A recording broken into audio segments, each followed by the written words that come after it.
Today, we will be looking at 14 horrifying caving stories that went horribly wrong. Each story starts with confidence, but ends in chaos.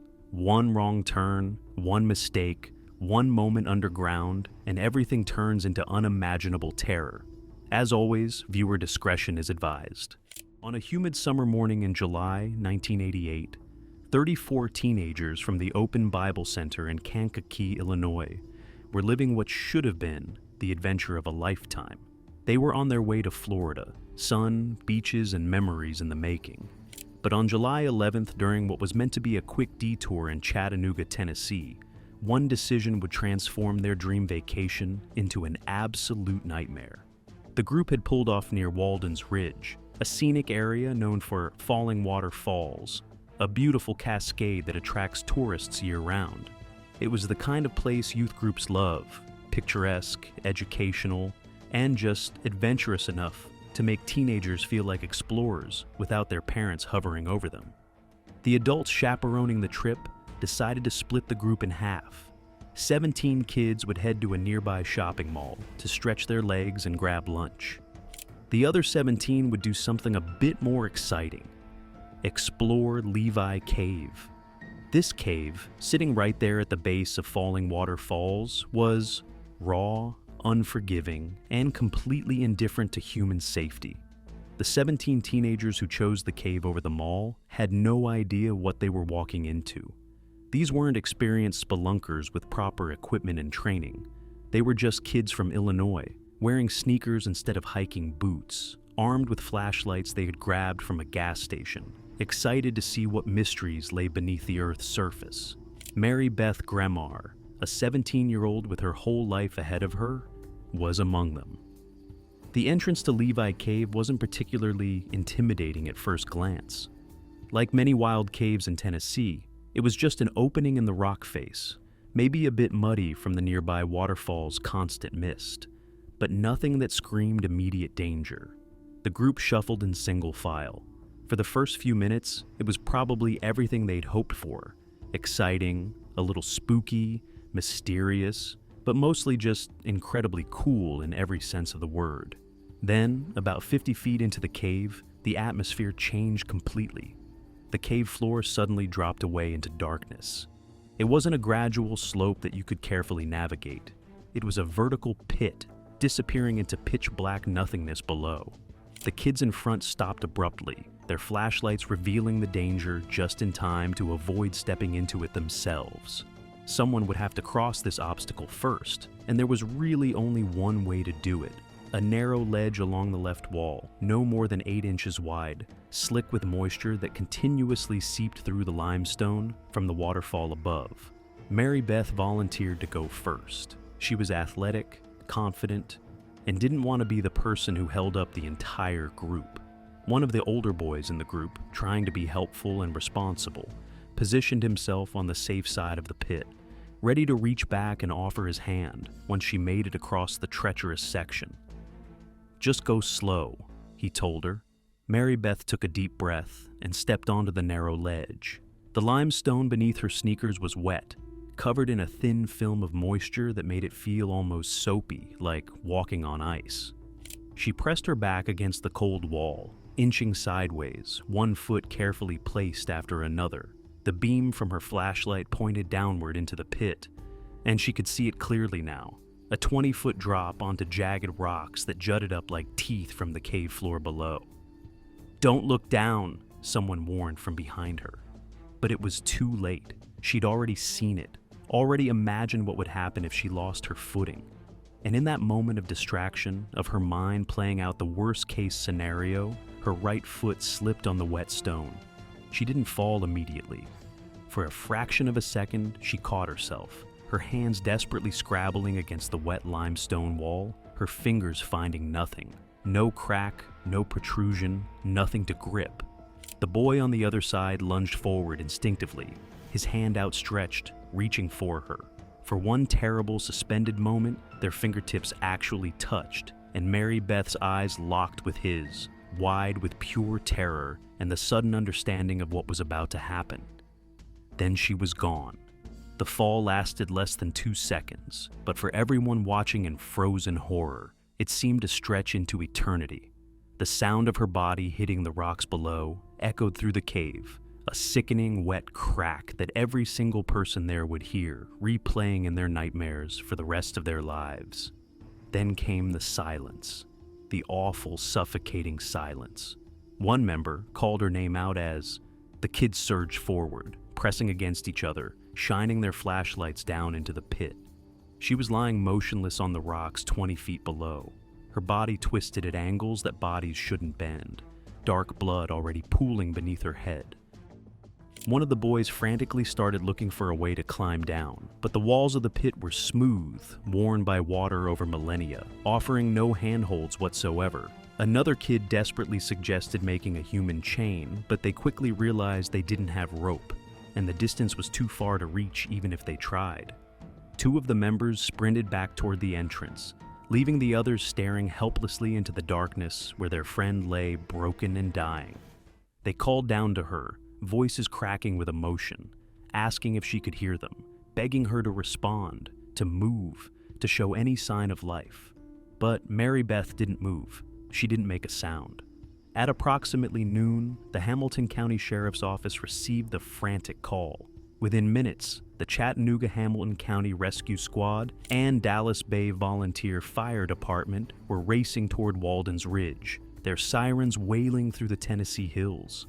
These were seasoned professionals who'd trained extensively for cave rescues, who had the specialized equipment and expertise needed to reach victims in seemingly impossible places. When the rescue team entered Levi Cave, they immediately understood the severity of the situation. Water from falling waterfalls had seeped through the porous limestone, making every surface treacherous and slippery. The narrow ledge where Mary Beth had lost her footing was like polished ice. The pit itself was a perfectly vertical shaft with smooth walls, essentially a natural trap designed by geology. The rescue team quickly set up ropes and rappelling equipment, working with practiced efficiency despite the dangerous conditions. One experienced paramedic volunteered to descend into the pit, while others secured lines and prepared to haul both rescuer and victim back up to safety. It took 15 agonizing minutes to get someone down to where Mary Beth lay. The paramedic who reached her knew immediately it was catastrophically bad. She had severe head trauma. Her skull had struck the rocks with devastating force during the fall. Blood pooled beneath her motionless body. Her breathing was so shallow, it was barely detectable. He checked for a pulse and found one, but it was weak and irregular, already fading. But even with this hope, he knew the grim truth. The injuries were catastrophic and unsurvivable. Massive head trauma, severe internal bleeding, probable spinal damage. Even if they could somehow get her out of this cave in the next 60 seconds, even if the ambulance was waiting right at the entrance with the engine running, she'd already lost too much blood. Her brain had sustained too much damage. There was no coming back from this. The rescue team worked frantically anyway, because that's what you do. You never give up. They carefully secured Mary Beth to a backboard, coordinating the complex and delicate process of hauling her up through the narrow pit while preventing any further injury. During the operation, 2 of the rescuers slipped on the wet limestone themselves, sustaining minor injuries. The same treacherous conditions that had killed Mary Beth nearly claimed more victims. When they finally pulled her out of the pit, the paramedics began CPR immediately, compressing her chest rhythmically, forcing air into her lungs, doing absolutely everything humanly possible to keep her alive. But her pupils were fixed and dilated. Blood continued seeping from her ears, a terrible sign of severe brain injury. Her body had already begun the process of shutting down. At 1:47 p.m., less than 2 hours after she'd volunteered to cross that ledge, after she'd reached for that helping hand, and missed by mere inches, Mary Beth Gremar was pronounced dead. She never made it out of Levi Cave alive. Meanwhile, at that exact moment, 17 other teenagers were wandering through a shopping mall, completely unaware that their friends' lives had just been shattered. They were browsing stores, laughing at nothing in particular, maybe complaining about being hungry or bored, when the chaperones arrived to collect them hours earlier than planned. The kids could tell immediately that something was terribly wrong. The adults' faces were pale and drawn, their eyes red and swollen from crying. The Open Bible Center group never made it to Florida. Their trip was over the moment Mary Beth slipped. The drive back to Illinois was silent. 34 teenagers had left Kankakee excited about beaches and sunshine and freedom. Only 33 would return home, forever changed by what they'd witnessed in the suffocating darkness of that cave. The worst part? The cave trip was supposed to be just a quick stop, just an hour of adventure before continuing south to their real destination. But that's exactly how these tragedies happen. Not during the main event you've been planning for, but during the detour. Not when you're being extra careful, but when you think you're perfectly safe. Christmas should be a time of joy, family gatherings, and anticipation for the year ahead. But for some families, the holiday season becomes forever marked by tragedy. In 2009, Stephen Troxell, just 21 years old, stood with his friends Brandon, 26, and Brooke, 21, at the entrance to Sloan's Valley Cave System in Kentucky.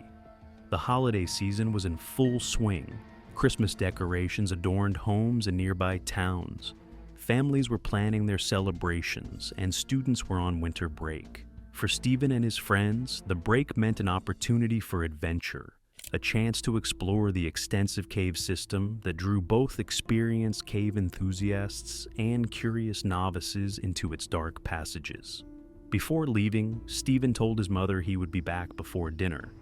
Knowing her son to be timid and cautious in everyday life, she had no reason to worry that he would attempt anything reckless. She couldn't have been any more wrong. The three prepared to descend. None of them had any formal caving experience or training, nor were they members of any organized caving groups or clubs. But Stephen and Brandon had been in this cave once before. They knew where the entrance was. They had seen some of the passages, and that single previous visit gave them enough confidence to return. They entered through the greenhouse entrance around midday. The three friends wore tennis shoes, not the sturdy boots that professionals use. Stephen carried a lantern in one hand as the group made their way deeper. They had no helmets to protect their heads from low ceilings or falling rock. No hands-free light sources. No gloves to protect hands from sharp rock. No proper gear at all, really. Just enthusiasm and the memory of a previous trip that had gone fine. The cave system extended deep into Kentucky's limestone bedrock.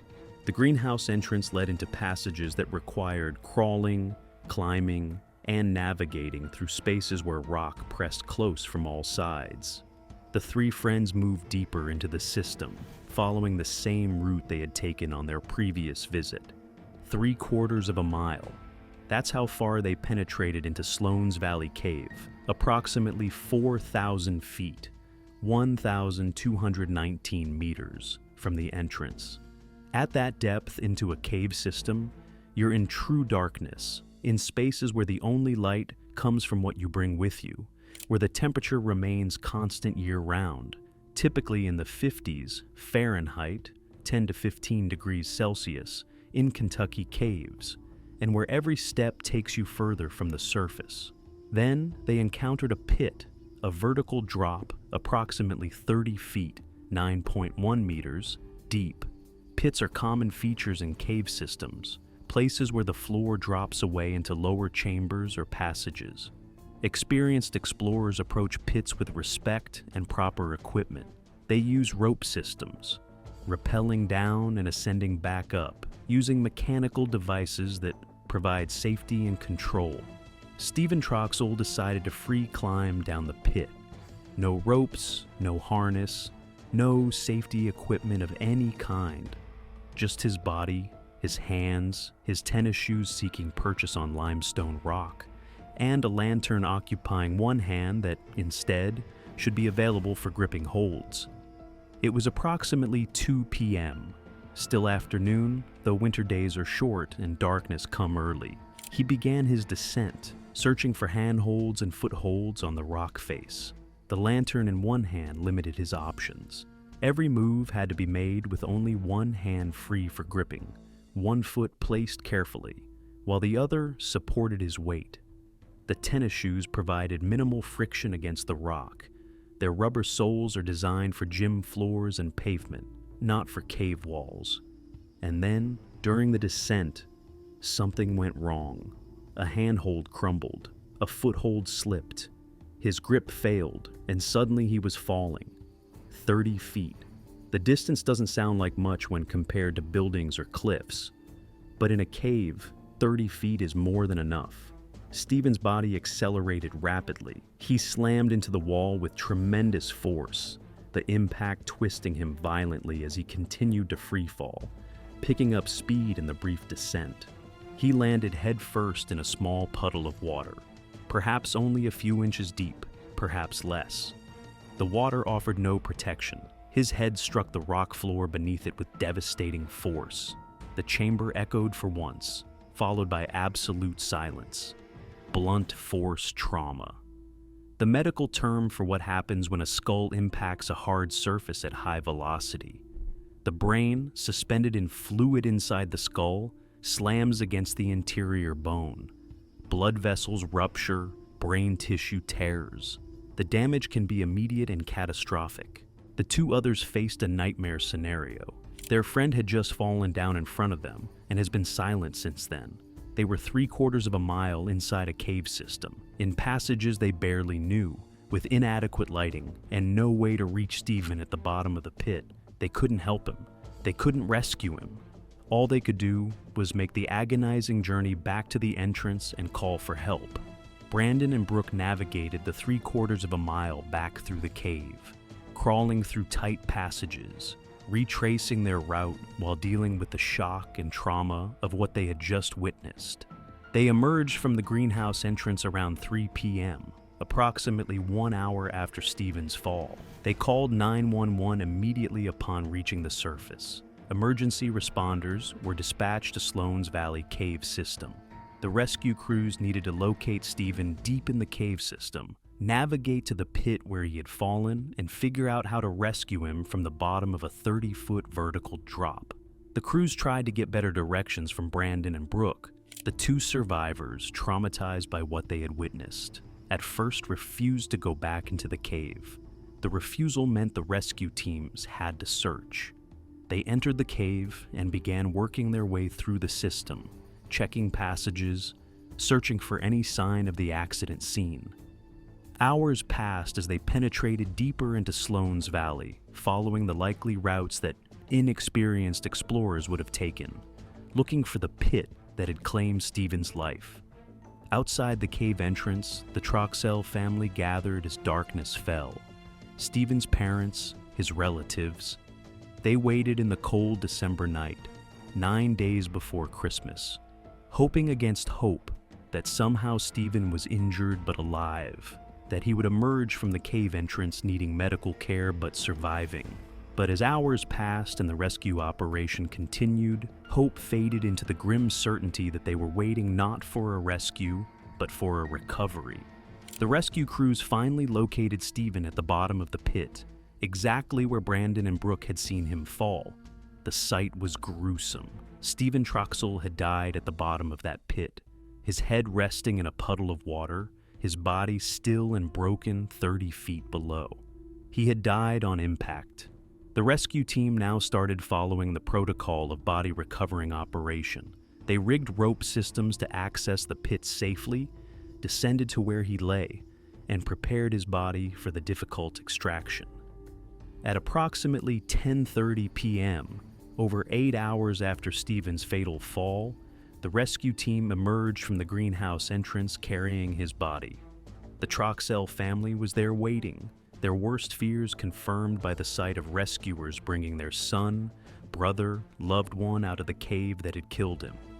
Through their grief, they expressed thanks and appreciation to the rescuers who had worked for hours in difficult, dangerous conditions to bring Stephen home. Later, Stephen's mother would express surprise that her son had entered a cave at all. "He was always a scaredy cat," she said, "afraid of his own shadow." The young man who had seemed timid and cautious in everyday life had made the decision to explore a cave system 3/4 of a mile from the entrance, to attempt a free climb down a 30-foot pit with no safety equipment, with tennis shoes and a lantern instead of proper gear. Perhaps peer pressure played a role. Perhaps the previous successful trip had given him false confidence. Perhaps he wanted to prove something to himself or his friends. The lessons were clear, but came too late for Stephen Troxell. Tennis shoes are not appropriate footwear for cave exploration. Handheld lanterns have inadequate lighting and occupy hands that should be free for climbing. Free climbing vertical pits without safety equipment is not brave or adventurous. It's a calculated risk where the stakes are life or death. And most importantly, caves demand respect, preparation, and proper equipment from everyone who enters them, regardless of whether you've been in once before and had everything go fine. While other families were finishing their shopping, wrapping presents, planning holiday meals, the Troxell family was planning a funeral. The Christmas season that should have been filled with joy and celebration became forever associated with loss, grief, and the memory of Stephen dying in the darkness of a Kentucky cave. Mid-April 2016, Eduardo prepared for another shift on the diver support vessel Wyatt Candies, positioned off the Brazilian coast. His task was routine for commercial saturation diving operations, underwater inspection, and maintenance work on offshore oil and gas infrastructure at extreme depth. The job site lay 728 feet, 222 meters below the surface, where pressure reached approximately 22 atmospheres, and the environment remained pitch black and near freezing. Eduardo worked for Fugro Brazil, an arm of the Dutch multinational specializing in subsea services.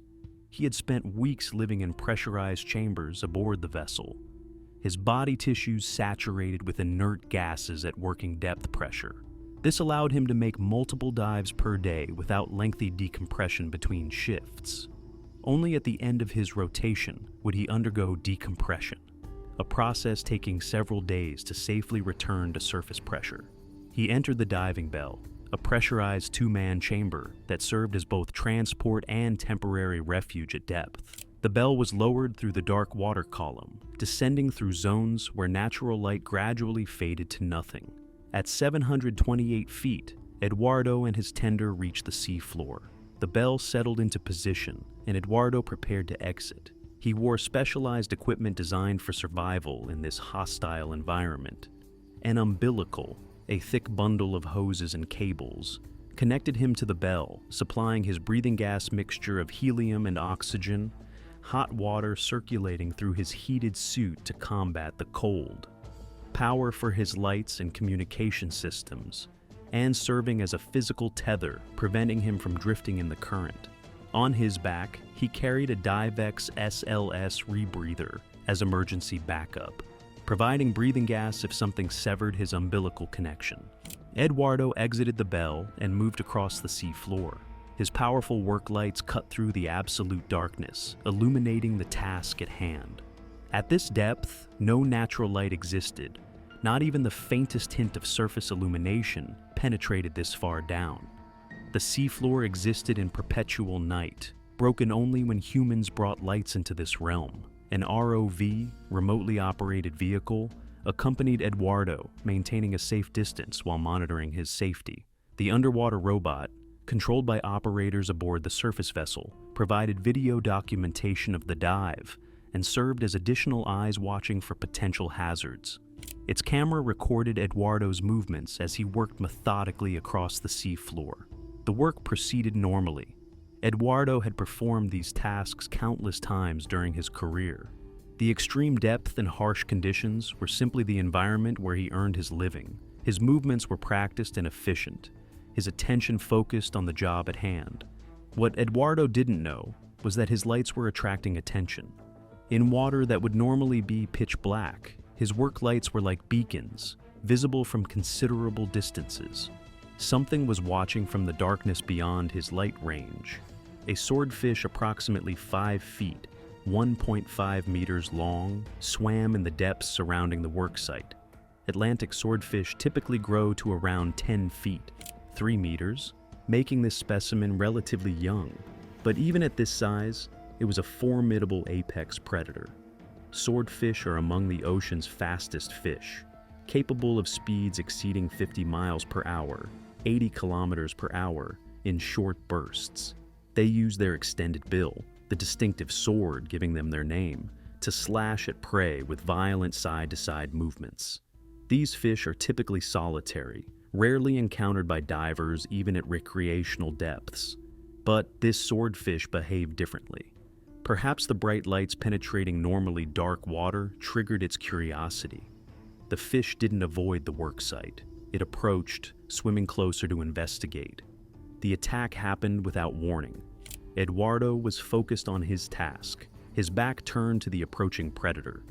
The swordfish accelerated suddenly, its powerful body driving forward, its extended bill aimed like a spear directly at Eduardo's back. The impact was tremendous. 5 feet of muscle and cartilage moving at high speed, all that force concentrated into the pointed bill, slammed into Eduardo from behind. But the bill didn't penetrate his body. It jammed directly into the Divex SLS rebreather mounted on his back. The emergency equipment that existed as backup, in case his umbilical failed, had just intercepted an attack Eduardo never saw coming. The swordfish found its bill stuck in something hard and unyielding. Its weapon, designed by evolution to penetrate prey, was trapped. The fish began thrashing violently, trying desperately to free itself from whatever it had struck. Its tail whipped back and forth with explosive force. Its body twisted and writhed. All of this violent movement was transmitted through the jammed bill directly into the rebreather on Eduardo's back. Eduardo felt the impacts immediately. Something large and powerful had attached itself to his equipment and was moving violently. But he couldn't see what was happening. The attack had come from behind, and the combination of bulky equipment, limited mobility in the pressurized suit, and complete darkness beyond his forward-facing lights made it impossible to assess the situation visually. His training took over. First priority, check gas supply. Was he still breathing normally? Yes. The umbilical connection remained intact.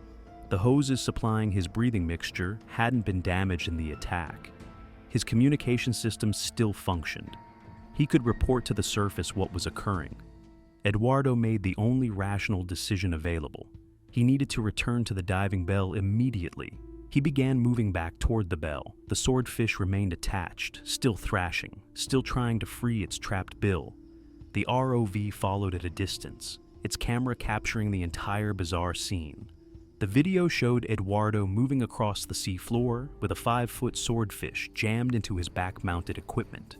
The fish's body whipping violently as it struggled to escape, the diver maintaining steady progress toward the bell despite the attack. Eduardo reached the bell and positioned himself for entry. The entry process required careful choreography under normal circumstances, positioning correctly relative to the opening, managing the umbilical to prevent tangling, maneuvering through the hatch without damaging equipment or catching on projections. With a violently thrashing fish attached to your back, the process became exponentially more complicated. As Eduardo positioned himself at the bell's entrance, the swordfish made one final, desperate attempt to free itself.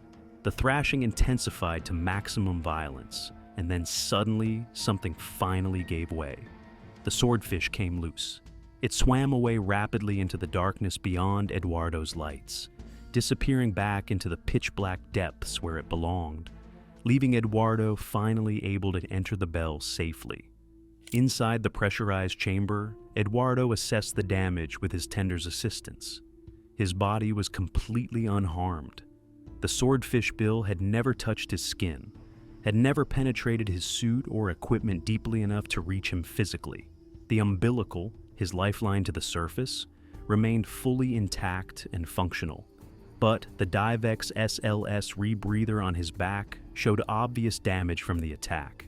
The implications were serious. The SLS had just saved Eduardo's life by intercepting an impact that would have been devastating if it had struck his body directly. The ROV video was later released and went viral on YouTube. accumulating millions of views worldwide. People watched in fascination as the swordfish attacked the commercial diver from behind, as it thrashed violently while stuck to his equipment, as Eduardo calmly navigated back to the bell, despite having an aggressive predatory fish attached to his back. The footage provided a rare glimpse into the bizarre and dangerous world of commercial saturation diving. Andy Seymour, Fugro Brazil's subsea services director, later commented on the incident. He stated it was an extremely unusual operational occurrence and that the company was relieved both the diver and the fish were swimming around at the end of it. He speculated the fish had been attracted by a combination of the powerful work lights, because at 728 feet depth, it would normally be completely pitch black, possibly in conjunction with the shiny metallic components of Eduardo's equipment reflecting those lights. Similar curious behavior had been observed occasionally with ROVSs in the past, but it remained difficult to determine exactly what motivated marine life to investigate or attack underwater equipment and personnel. The swordfish presumably survived the encounter, swimming back into the darkness with the memory of attacking something that didn't behave like prey, something hard and unyielding that trapped its primary weapon.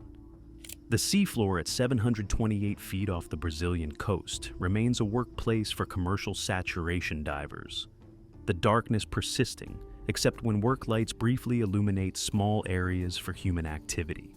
And somewhere in that darkness, swordfish continue to hunt, apex predators in an environment where humans are temporary visitors, protected only by technology, training, and sometimes extraordinary luck.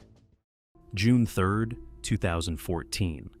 Ken Harrington, 70 years old, and Dave Belsky, 77, drove into Eddy County, New Mexico with another day of mapping ahead of them. Over the years, the two had documented more than 500 cave and karst features in the county. Sinkholes, collapses, underground passages carved through the region's unique geology. Their work was meticulous and comprehensive, creating records of features that might otherwise remain undocumented. Today's objective was Swimming Hole Pit, one of the many sinkholes that dotted this landscape. The sinkholes in Eddy County formed through an unusual geological process. Unlike limestone caves where acidic water dissolves rock from above, these features formed from below. Water rose from underground sources, dissolving gypsum deposits and creating voids that eventually collapsed, leaving pits and sinkholes scattered across the terrain. Some were small depressions. Others, like Swimming Hole Pit, were substantial openings that dropped into darkness. Harrington and Belsky arrived at Swimming Hole Pit and began their examination. The pit was large enough that they could split up to survey different sections efficiently. Harrington worked his way down toward the water at the bottom, the visible remnant of the underground water source that had created this feature. The descent required careful movement across loose rock and unstable edges, but both men had decades of experience navigating such terrain. Belsky explored the opposite side of the pit, examining the walls and structure. As he moved along the rim, he noticed something significant: deep crevices where the edge of the pit was actively calving off. These represented ongoing geological processes, places where the pit's edge was breaking away and collapsing, gradually enlarging the opening. For someone documenting karst features, this was exactly the type of detail worth recording. Belsky called out to Harrington, asking him to come see the crevices. Harrington began making his way around the pit, toward where Belsky was positioned. Meanwhile, Belsky decided to get a closer look at one of the deeper cracks. He began sliding down into the crevice, his body descending into the narrow opening to examine its depth and structure. As Belsky's weight and movement disturbed the crack, something hidden in the darkness stirred. An Africanized bee nest, concealed in the protected space of the crevice where the geometry provided shelter from weather and predators, erupted in response to the intrusion. Thousands of bees poured out of the nest, their defensive instincts triggered by what they perceived as a direct attack on their colony. The bees didn't investigate cautiously or give warning. They swarmed immediately, moving as a dark, buzzing cloud of thousands of insects programmed to defend their hive with overwhelming aggression. Africanized bees, the hybrid species that had spread northward from South America over previous decades, were infamous for exactly this behavior. Unlike European honeybees that might send a few guards to investigate a threat, Africanized bees attacked en masse, pursuing threats far beyond what normal bees would tolerate. The swarm located Harrington first. He was closer to the crevice where the nest had been disturbed, making him the initial target. The first stings hit his exposed skin, face, neck, hands, anywhere the bees could reach. Each sting was a sharp, burning pain. The problem was that they weren't coming one at a time. They were coming in dozens, then scores, each bee adding its venom to his system. Harrington ran. There was no fighting a swarm, no swatting them away when they numbered in the thousands. The only survival strategy was distance. Get away from the nest, get to shelter, put barriers between yourself and the attacking insects. He sprinted toward their truck, the only enclosed space available, the swarm pursuing him across the rough terrain. The bees then turned their attention to Belsky. He was still in or near the crevice where he had disturbed the nest. Ground zero for the swarm's defensive response. The attacks intensified. Bees landed on every exposed surface: his face, his arms, his head. One stung him directly on the lip. Belsky ran, following Harrington's path toward the truck. But the bees were relentless. One flew directly into his mouth, perhaps attracted by his gasping breaths, perhaps simply by chance. He felt it hit the back of his throat and instinctively swallowed, the bee going down into his esophagus, its body creating a moment of choking sensation before making it to his stomach. Several more bees attempted to crawl into his ear canal, drawn by the dark space trying to establish themselves in what appeared to be a protected space. Both men reached the truck and threw themselves inside, slamming the doors behind them. But the bees hadn't given up. Dozens had followed them into the vehicle, flying around the enclosed cab, still attacking, still trying to sting. The swarm outside pressed against the windows, crawling across the glass, seeking entry. Harrington and Belsky began the grim work of killing the bees that had made it inside, swatting them against windows, crushing them against the seats and dashboard, eliminating the threat one insect at a time, while more pressed against the glass trying to get in. The process took time. Each bee needed to be located and killed, all while nursing the stings they had already received and watching the massive swarm continuing to attack the truck's exterior. Eventually, the bees inside were eliminated and the swarm outside began to disperse. Africanized bees will pursue threats for considerable distances, sometimes a quarter mile or more, but eventually their defensive instinct gives way and they return to the nest area. The two men sat in the truck, assessing their injuries, counting their stings, and processing what had just happened. Belsky had received multiple stings, including the lip, on the arms, and one on his head. The several that had attempted to take up residence in his ear had been fought off or killed. Harrington had his own collection of stings, each site swelling and throbbing as his body reacted to the injected venom. Luckily, neither Harrington nor Belsky showed signs of allergic response. The stings hurt, the affected areas swelled, but their airways remained clear and their vital signs stayed stable. They were experiencing normal reactions to bee venom, painful but not life-threatening. After waiting to ensure no delayed allergic symptoms would develop, they were able to drive away from Sinkhole pit, leaving behind the disturbed nest and the site of their unexpected battle with thousands of aggressive insects. Fatalities from Africanized bee attacks have been documented, primarily among elderly victims or those with underlying health conditions. The sheer number of stings can introduce enough venom to cause systemic toxicity even without allergic reaction. Multiple organ failure, cardiac stress, and other complications from massive venom loads have killed victims who received 500 to 1,000 stings or more. Harrington and Belsky, at 70 and 77 years old respectively, were exactly the demographic most vulnerable to serious complications from bee attacks. Their age put them at higher risk for adverse reactions and made the physical stress of the attack more dangerous. The fact that they escaped with only a few stings rather than hundreds likely prevented a much more serious outcome. A Roaring River Cave, Missouri, 14th October 2002. The dive team assembled on the surface, preparing for a survey operation that would push deep into the underwater passages. Eric Hahn, 27 years old, had a dual role for this dive. He would place stage bottles at specific depths to support the deeper penetration and serve as safety diver for the team pushing to maximum depth. The plan called for precise coordination between multiple divers working at different depths, each with specific responsibilities that would ensure the survey's success and everyone's safety. The team consisted of experienced technical divers. Divers 1 and 2 would push the deepest, conducting the primary survey work. Hahn and Diver 3 would place equipment, stage bottles containing backup breathing gas at 130 feet, 40 meters, and 190 feet, 58 meters, creating supply caches for the deeper team's return journey. Additional team members would provide surface support and backup. Hahn prepared his equipment meticulously.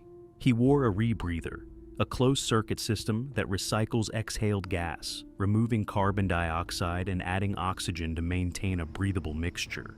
Rebreathers offer significant advantages for cave diving. They produce no bubbles to disturb visibility. They extend dive time dramatically compared to open-circuit scuba, and they maintain optimal gas mixtures automatically. But they also require careful monitoring and understanding. The oxygen partial pressure, PO2, must be maintained within safe limits. Too low causes hypoxia and unconsciousness.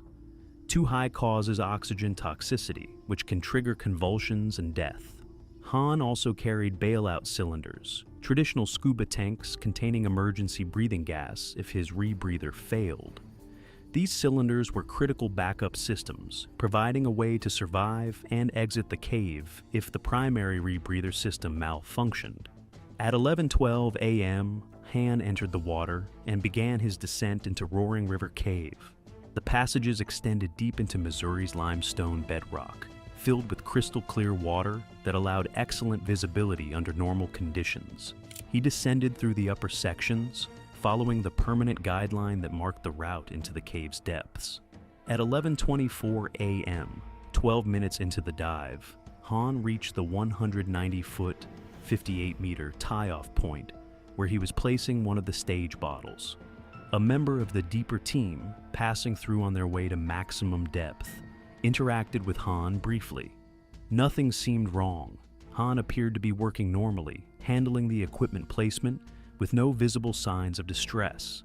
The deeper team member continued past, heading down to their survey objectives.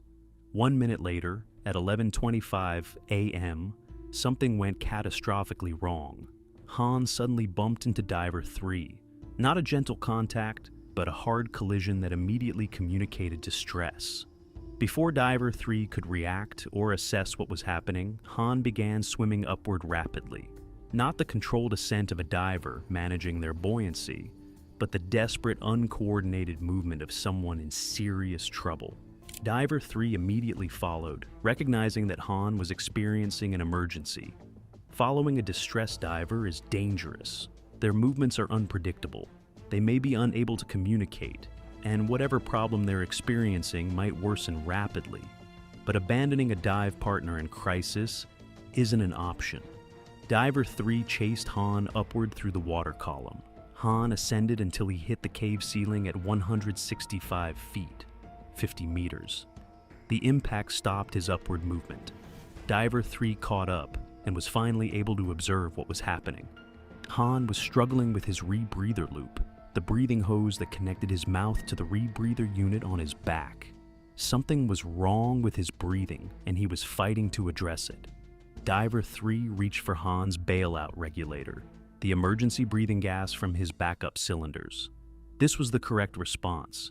If Hahn's rebreather was malfunctioning, switching to bailout would provide immediate access to breathing gas while they figured out what had gone wrong and began an emergency exit. But then Han did something that turned a manageable emergency into a fatal crisis. He pulled the rebreather loop completely out of his mouth and failed to close it. The loop, which should remain a closed system, was now open to the surrounding water. As Diver 3 attempted to insert the bailout regulator into Han's mouth and purge it to clear any water, Han began to convulse. The convulsions were violent and uncontrolled. Han's body shook and jerked, his muscles contracting involuntarily, his movements completely beyond his conscious control. This was an oxygen toxicity seizure, the terrifying result of breathing gas with too much oxygen at depth. At 165 feet, the partial pressure of oxygen in Han's breathing loop had exceeded safe limits, causing his central nervous system to malfunction catastrophically. Oxygen toxicity seizures underwater are often fatal. The diver loses all voluntary muscle control, cannot hold a regulator in their mouth, cannot control their buoyancy, cannot help themselves or communicate. They convulse violently, sometimes for minutes, completely helpless. If they're breathing water instead of gas when the seizure occurs, they drown within moments. Diver 3 attempted to get Han into a rescue position, a technique where the rescuer controls the victim's body and holds a regulator in their mouth, attempting to provide breathing gas and prevent drowning. But Han was convulsing too violently. His body jerked and twisted with such force that Diver 3 struggled to maintain any grip at all. The bailout regulator kept getting displaced from Han's mouth. Maintaining body position while wrestling with a convulsing diver required enormous physical effort. Both divers began sinking. Unable to maintain buoyancy while dealing with the crisis, they descended toward the cave floor. They reached 204 feet, 62 meters. 39 feet deeper than where the crisis had begun, pushing both divers well beyond their planned depth limits. Diver 3 continued attempting to assist despite the worsening situation, but the conditions were deteriorating rapidly. The struggle had stirred up silt, reducing visibility dramatically. In the chaos of the convulsions and attempted rescue, Diver 3 had lost contact with the guideline, the literal lifeline that marked the route out of the cave. Physical overexertion from wrestling with Han's convulsing body was depleting Diver 3's gas supply at an accelerated rate and increasing carbon dioxide buildup. The decision point came quickly. Continue attempting to rescue Han in conditions that were becoming too dangerous, likely resulting in 2 deaths instead of 1, or acknowledge that the rescue had failed and focus on survival. Diver 3 made the agonizing choice to abandon the rescue attempt. Diver 1 from the deeper team had already departed to get help, recognizing the severity of the emergency. As Diver 3 ascended, struggling with the emotional trauma of leaving Han behind, they encountered Diver 2 from the deeper team conducting a decompression stop at a shallower depth. Diver 2 immediately descended to attempt their own rescue, but the conditions that had defeated Diver 3 remained unchanged. Visibility was terrible from disturbed silt.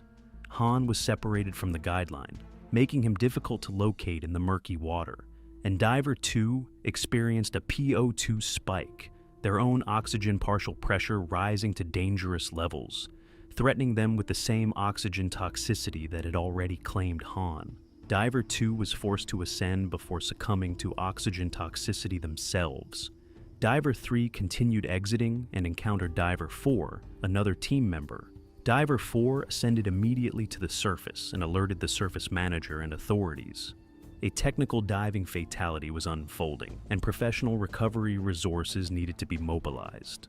Diver 3 attempted to descend again to assist, driven by desperation and the hope that somehow Han could still be saved. But they met Diver 2 ascending, who delivered the devastating news. There was nothing more they could do to render assistance. Han was beyond help. They needed to complete their own decompression obligations and reach the surface safely before the tragedy claimed additional victims. At 11:35 a.m., just 10 minutes after Han had first shown signs of distress, Diver 4 descended to 58 feet, 18 meters, and observed Diver 3 ascending without Han. The surface manager was informed that the mission had transitioned from rescue to recovery. Eric Han was dead somewhere in the depths of Roaring River Cave. the surface manager made the critical decision to prevent any further rescue attempts. All team members were instructed not to attempt solo recovery, to complete their mandatory decompression stops, and to wait for professional recovery, divers from the Missouri Highway Patrol Technical Diving Unit to arrive. The team members had already been pushed to their limits, physically, mentally, and in terms of their gas supplies and decompression obligations. Additional improvised rescue attempts would likely result in more fatalities. The recovery operation began at 4 p.m., nearly 5 hours after Han's death.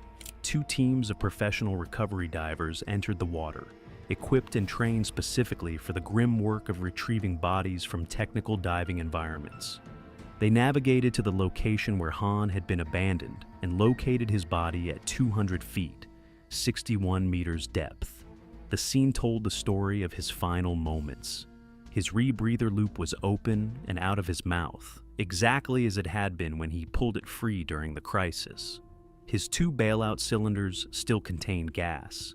He had emergency breathing gas available, but had been unable to use it during the convulsions.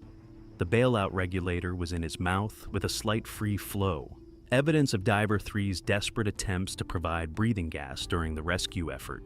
His rebreather appeared intact and functional, aside from the open loop. The investigation and expert analysis revealed the cascade of errors that had killed Eric Han. The fundamental problem was gas selection and management. Han had apparently not fully understood his diluent and bailout gas compositions, and had violated the maximum operating depth of the gases he was breathing. Additionally, Han was adding considerable oxygen to his breathing loop, more than the automatic systems should have been providing. This manually added oxygen was pushing his PO2 dangerously high. When oxygen toxicity struck, it manifested as a grand mal seizure. His muscles contracted violently and uncontrollably. Even with Diver 3's heroic rescue attempts, the convulsions prevented maintaining a regulator in his mouth long enough to provide adequate breathing gas.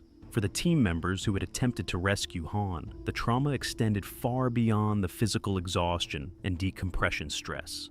Diver 3 had held a convulsing friend while desperately trying to keep a regulator in his mouth, had felt Han's body jerking violently with seizures, had made the impossible decision to abandon the rescue when conditions became too dangerous, and had surfaced knowing they had left him to drown at 204 feet.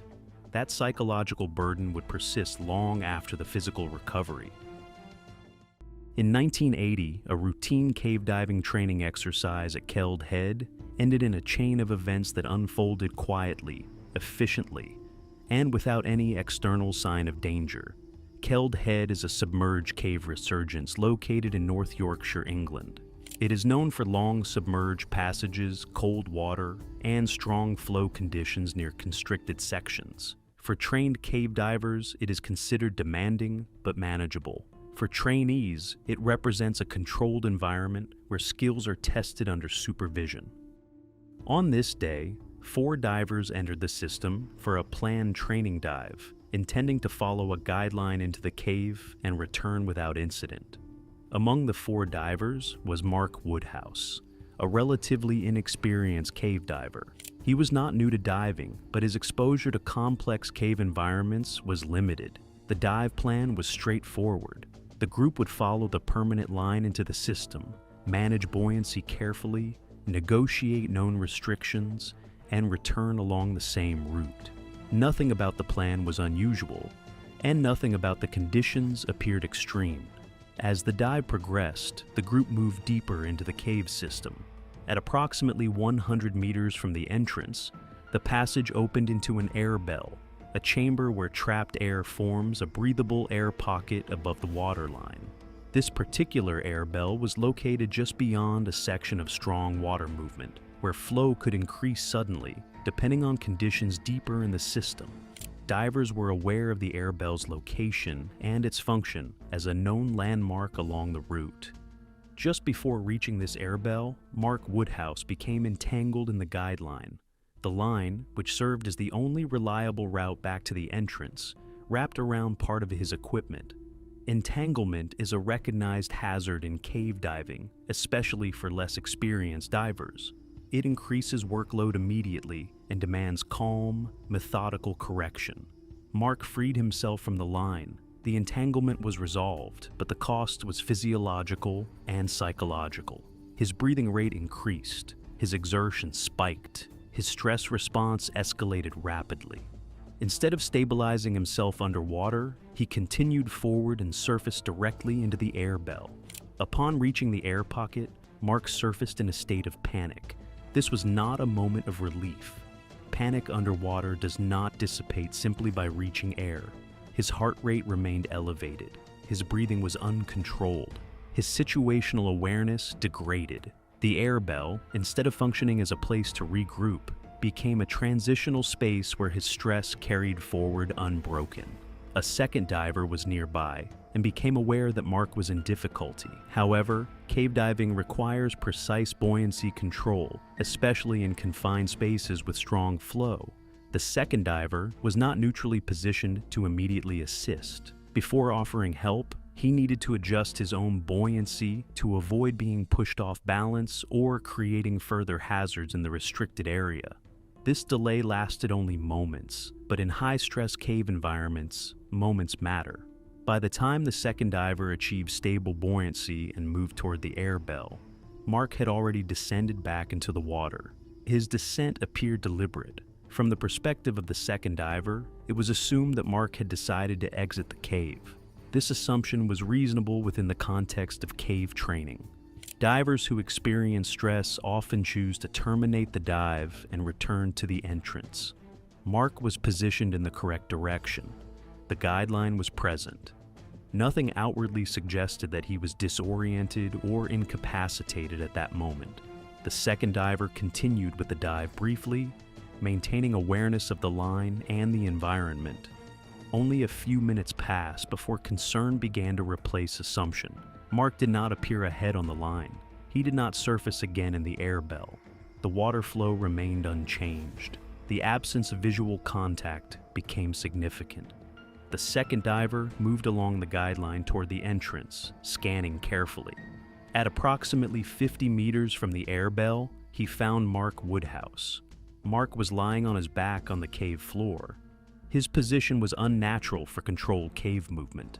His mouthpiece was no longer in place. There was no sign of entanglement. There was no indication of external injury. His equipment was otherwise intact. The environment around him was unchanged. The second diver immediately attempted recovery. He repositioned Mark and began moving him toward the entrance along the guideline. Cave recovery underwater is physically exhausting and technically complex. Drag increases dramatically. Maintaining one's own buoyancy while managing another diver's body requires strength, precision, and time. The second diver succeeded in moving Mark approximately 50 meters toward the entrance. Despite these efforts, Mark could not be saved. The lack of a mouthpiece indicated that he had drowned. The removal of a regulator underwater is a well-documented final act in severe panic scenarios. Once that occurs, recovery becomes unlikely within seconds. The second diver made the decision to abandon further recovery attempts and exit the cave safely. This decision was necessary. Attempting to continue alone with an unresponsive diver beyond safe limits would have endangered another life. Later that same day, Mark Woodhouse's body was recovered from the cave system. The sequence of events revealed no single catastrophic failure. Instead, the incident demonstrated how quickly small problems compound in cave diving. The initial entanglement did not trap Mark. It did not injure him. It did not prevent exit. What it did was trigger a stress response that escalated beyond his ability to control it. Surfacing into the air bell did not reset his breathing or his mental state. Instead, it created a false sense of transition without recovery. Panic carried forward uninterrupted. The decision to re-enter the sump occurred while he was still physiologically compromised. Once underwater again, the effects intensified. Cold water, exertion, elevated carbon dioxide levels, and psychological overload combined rapidly. Disorientation followed. Motor control degraded. The regulator was removed. Consciousness was lost shortly thereafter. From the outside, the cave remained unchanged. Water flow continued as normal. The guidelines stayed in place. The air bell remained accessible. No equipment malfunction occurred. Training protocols were followed. Supervision was present. And yet, within minutes, a diver was dead. Kel Head did not claim Mark Woodhouse through collapse or entrapment. It claimed him through panic progression, a phenomenon that cave divers train extensively to avoid, yet cannot always overcome when stress exceeds experience. This incident became one of many that reinforced a core truth within cave diving communities. Air does not equal safety. Proximity to the exit does not equal survival, and experience gaps are exposed most brutally in confined underwater environments. The body was recovered the same day. The cave returned to silence. Training dives continued in later years, but the lesson remained embedded in cave diving history. Sometimes the most dangerous moment of a dive is not the deepest point, but the moment when a diver believes the danger has already passed. October 12th, 2024. Daryl Nicholas Pascoe and his wife Sue arrived in Malta for a week-long holiday, ready to explore the Mediterranean island's crystal-clear waters and spectacular dive sites. At 66 years old, Daryl was an experienced dive master, someone who had achieved advanced certification levels, someone who had logged countless dives over his career. Malta was a bucket list destination for divers, its waters home to numerous shipwrecks that attracted underwater enthusiasts from around the world. The P-29 wreck was one of Malta's most popular dive sites. The former patrol boat had been deliberately sunk to create an artificial reef, settling on the seafloor where it provided both habitat for marine life and an accessible wreck for divers of various skill levels. The wreck lay at a manageable depth, its structure largely intact, offering the thrill of wreck penetration without the extreme technical demands of deeper sites. Daryl prepared for the dive with his assigned dive buddy. In recreational diving, the buddy system is fundamental, two divers working together, monitoring each other, ready to assist if problems develop. They checked their equipment, reviewed the dive plan, and entered the water. The conditions were good. Clear visibility, calm seas, the kind of Mediterranean diving that draws people from across Europe. They descended toward the P-29 wreck, equalizing pressure in their ears and sinuses as they went deeper. Equalization is critical in diving. As pressure increases with depth, air spaces in the body must adjust, or painful and potentially dangerous pressure imbalances develop. Most divers equalize easily by pinching their nose and gently blowing, forcing air through the eustachian tubes to balance pressure in the middle ear. Daryl and his buddy reached the wreck and began exploring. The patrol boat structure loomed in the blue water, encrusted with marine growth, fish darting through openings and around the superstructure. This was what divers came to Malta for, the combination of history, marine life, and the unique experience of swimming through human-made structures claimed by the sea. 3 minutes into the dive, something went wrong. Daryl signaled to his buddy that he wanted to ascend. Not the calm, planned signal of someone finishing a dive, but an urgent communication that indicated a problem. His buddy acknowledged and they began ascending together. But then, Daryl did something that violated one of diving's most fundamental safety rules. He went straight to the surface without making controlled stops. In diving, ascent rate is critical. Rising too quickly causes the gases dissolved in your blood and tissues under pressure to come out of solution too rapidly, forming bubbles. This is decompression sickness, the bends, where nitrogen bubbles form in joints, blood vessels, and organs, causing pain, paralysis, or death. But there's another danger from rapid ascent: pulmonary barotrauma. As a diver ascends, the air in their lungs expands as pressure decreases. If you hold your breath while ascending, that expanding air has nowhere to go. It overpressurizes the lungs, potentially rupturing delicate alveoli, the tiny air sacs where oxygen exchange occurs. The damage can be immediate and catastrophic. Air can be forced into the bloodstream, creating arterial gas embolism. The lungs can be torn, causing pneumothorax, collapsed lung. The expanding air can damage the pulmonary system so severely that breathing becomes impossible. Daryl shot to the surface, ascending far too quickly for safe decompression. His dive buddy followed, trying to keep up, trying to understand what was happening. When they broke the surface, Daryl was in severe distress. His buddy grabbed him, trying to keep him afloat, trying to assess the situation. Another person nearby saw the emergency and moved to help. Then Daryl went into cardiac arrest. His heart stopped beating. His breathing ceased. In the water, with waves and movement making everything more difficult, his dive buddy and the other rescuer struggled to keep him afloat while beginning CPR. Chest compressions in the water are nearly impossible. You need a firm surface to compress effectively. They needed to get him to shore immediately. They hauled Daryl through the water to the nearest point of land, every second critical. Once on solid ground, they began proper CPR, chest compressions and rescue breaths, fighting to restart his heart, fighting to force oxygen into lungs that had been catastrophically damaged by the too rapid ascent. Other divers and people on shore joined the effort.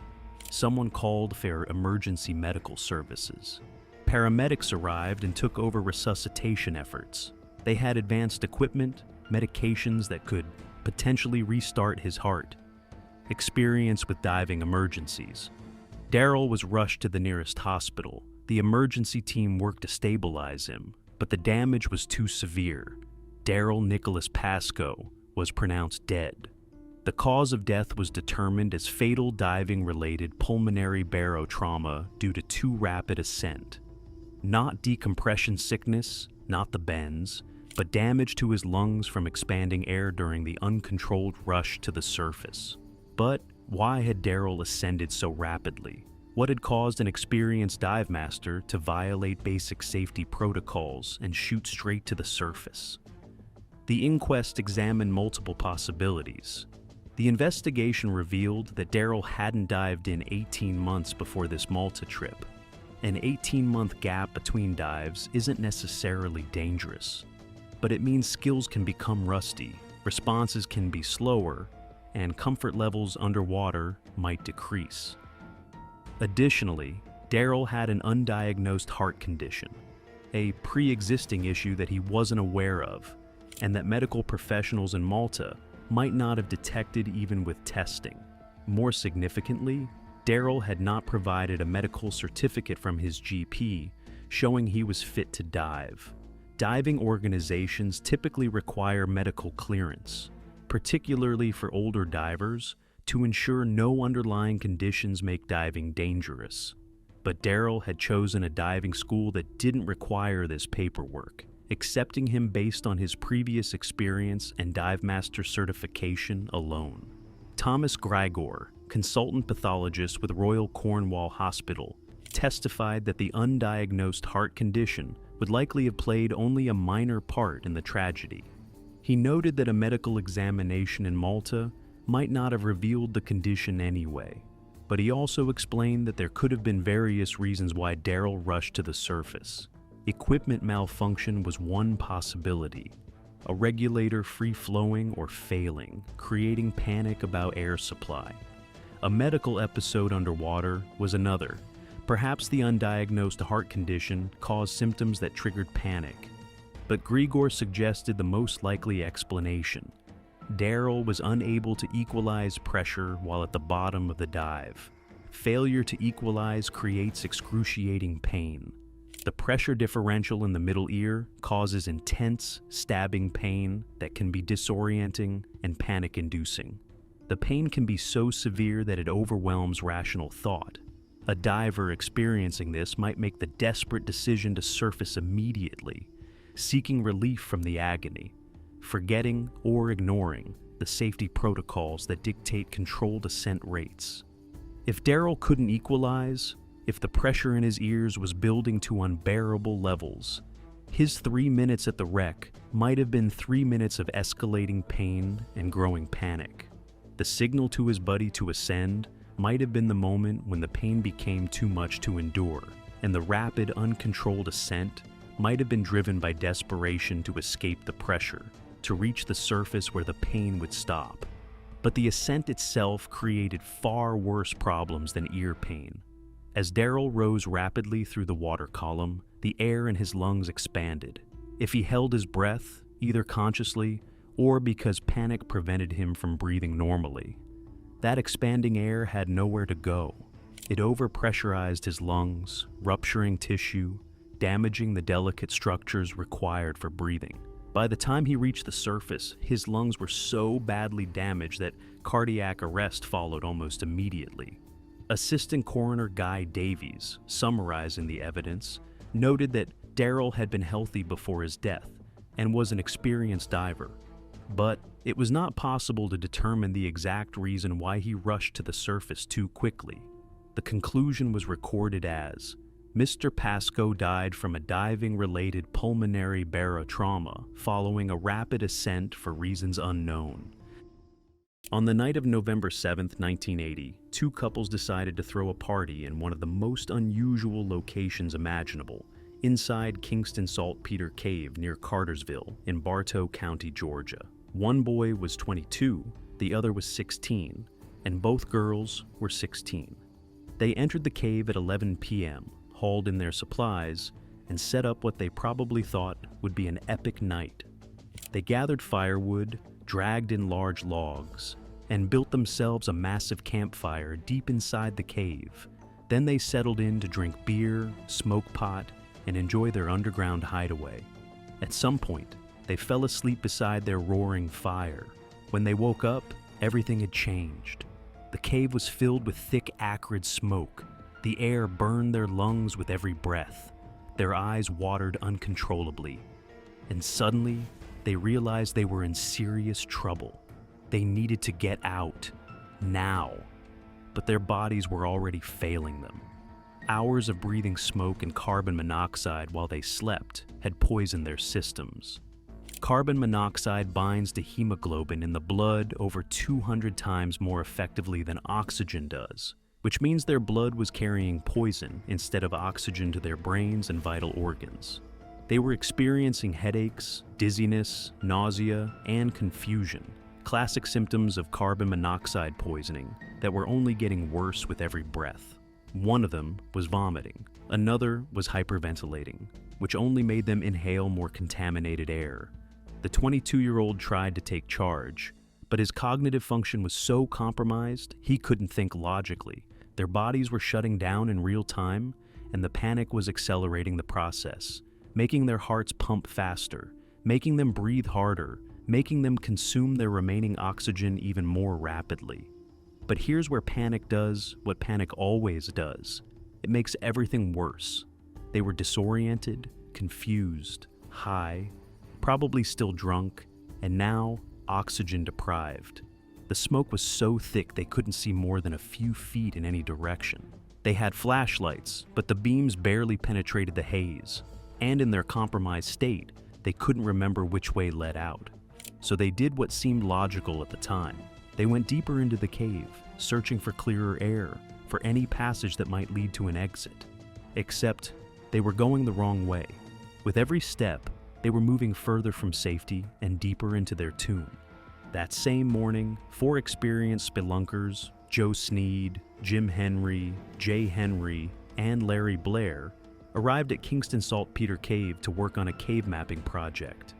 They were familiar with this cave and knew that locals liked to camp inside, often building fires that created smoky conditions. But on this particular day, the smoke was different. It was unusually thick, heavy, and had a sharp, acrid quality that immediately caught their attention. A Boy Scout troop showed up at the cave entrance around the same time. The team, concerned about the smoke conditions, advised the scout leaders to wait until the air cleared before taking the kids inside. The scouts listened and stayed outside. At 10 a.m., Jay Henry and Larry Blair headed deeper into the cave to work on their mapping project in one section, while Joe Sneed and Jim Henry went to investigate the fire and extinguish it if it was still burning. They headed toward the area where most people camped, following the increasingly thick smoke.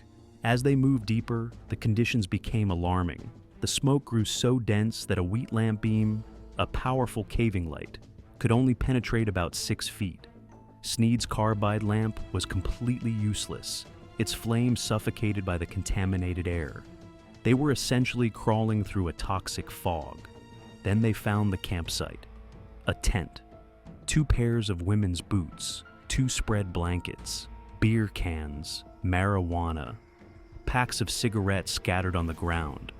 The fire was still smoldering, filling the cave with deadly smoke.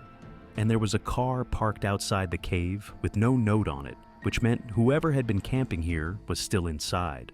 They pressed forward, and what they found next made their blood run cold. About 200 feet deeper into the cave, past the campsite, they discovered all 4 young people.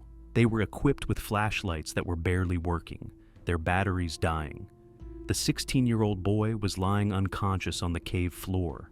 A girl was kneeling over him, trying to help. The other 2 were standing nearby, completely disoriented and dazed. They had flashlights.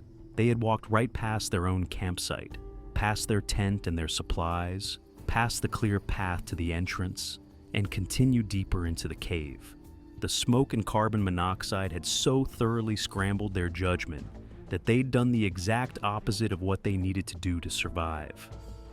Henry and Sneed immediately assessed the situation.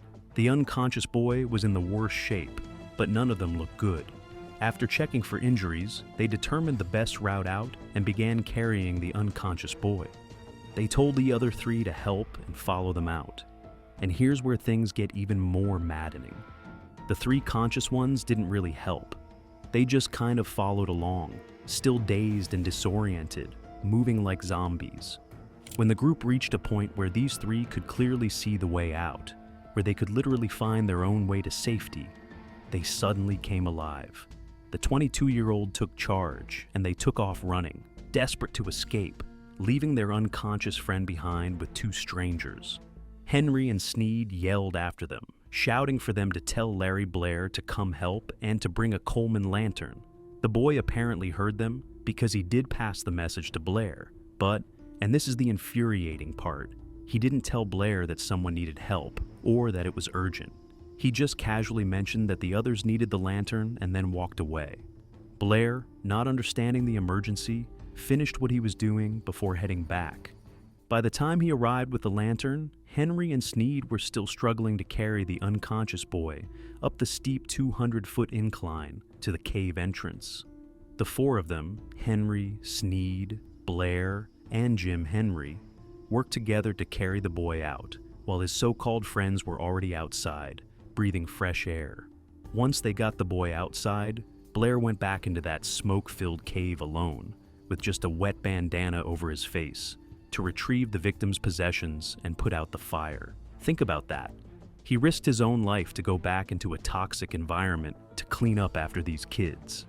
Outside, the unconscious boy started to come around slightly, managing to mumble a few words. The experienced ones, who actually knew what they were doing, stopped his companions from giving him water. He needed medical attention, not hydration that might make him vomit and choke. They urged the group to seek medical help, to see a doctor immediately. The 3 companions refused, with the 22-year-old standing firm to their decision. They didn't want a doctor. They didn't want to go to a hospital. They just wanted to leave. They had them put their semi-conscious friend in the car, and then they drove away. The 4 guys who rescued them stood there, worried, smelly from smoke, and confused about what they'd just witnessed. These kids had nearly died. One of them had been found unconscious on the cave floor, and they were just leaving. No thank you, no hospital visit, no acknowledgement of how close they'd come to never waking up. Here's what makes this entire incident so rage-inducing. The couples created every single part of this disaster themselves. They chose to party in a cave. They built a massive fire in an enclosed space with limited ventilation. They got drunk and high next to that fire. They fell asleep and let it fill the cave with toxic smoke. When they woke up in trouble, they panicked and went deeper instead of following the smoke to its source and then away from it. They had working flashlights but couldn't figure out which direction was out. When rescuers arrived, they barely helped carry their own unconscious friend. They gave an unclear message about needing help, and when they finally got out, they refused medical attention and just left. The ones who saved them had put themselves in genuine danger. The fact that Sneed and Henry's lights were barely functioning, and that smoke means the air quality was catastrophically bad. They could have easily become victims themselves, but they went in anyway and rescued them. And those kids, they drove away without even making sure their friend would be okay. They basically said, "Thanks for nothing," and disappeared. We don't know if the unconscious boy ever saw a doctor. We don't know if he even survived. The worst part?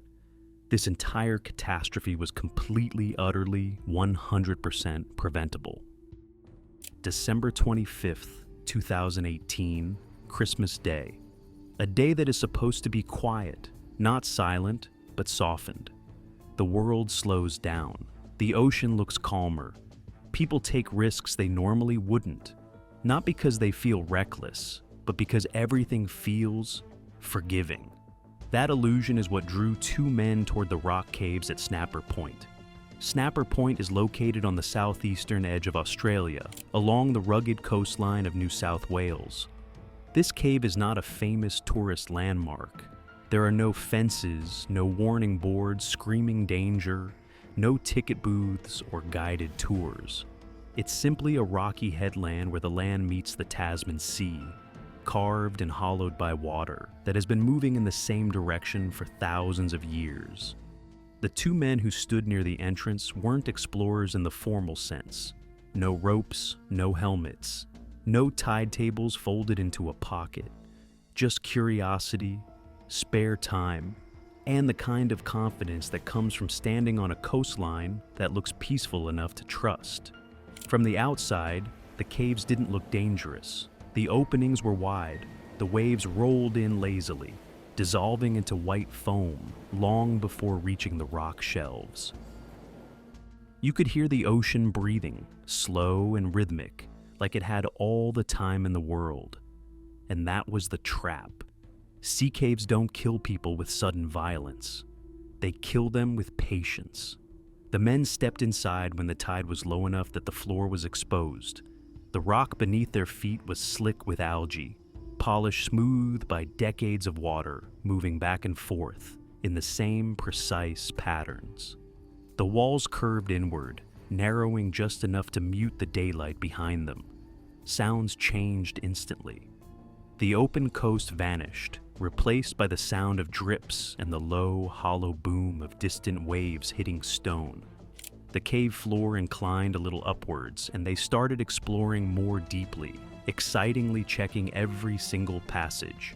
Inside, the cave felt ancient, but stable, solid, permanent. That sense of permanence is a lie. Sea caves tell very well, because the cave isn't the danger, it's the ocean. And the ocean doesn't need to rush. As the men moved deeper, the tide outside continued its slow, invisible climb. No alarms, no sudden surge, just inches of water quietly reclaiming rock that had never truly belonged to land in the first place. At first, they probably noticed nothing more than dampening air and the occasional splash where there hadn't been one before. Sea caves often hide these changes behind sound. Waves refract and amplify inside hollow spaces, making it impossible to judge distance or intensity. A wave that barely touches the entrance can explode deep inside the cave like a cannon shot, slamming water into corners that seemed dry moments earlier. The ocean doesn't announce escalation, it just removes options. By the time the men turned back, the cave had changed. The entrance, the same opening they had walked through casually minutes earlier, was no longer a doorway. It was a moving wall of water. Waves surged into the cave now, filling it chest high before retreating, then returning stronger. The exit existed only in fractions of seconds. disappearing behind whitewater before anyone could move fast enough to reach it. This is the moment sea caves turn hostile. There is no waiting it out. The tide does not pause. It only rises. Every surge pushes farther in, steals more space, and reshapes the interior into something narrower, more violent, more unforgiving. The men were trapped, not by collapse, not by darkness, but by timing. And timing is absolute. Trying to escape meant gambling against wave energy powerful enough to pin a body against rock. Sea caves are shaped to focus water, not dissipate it.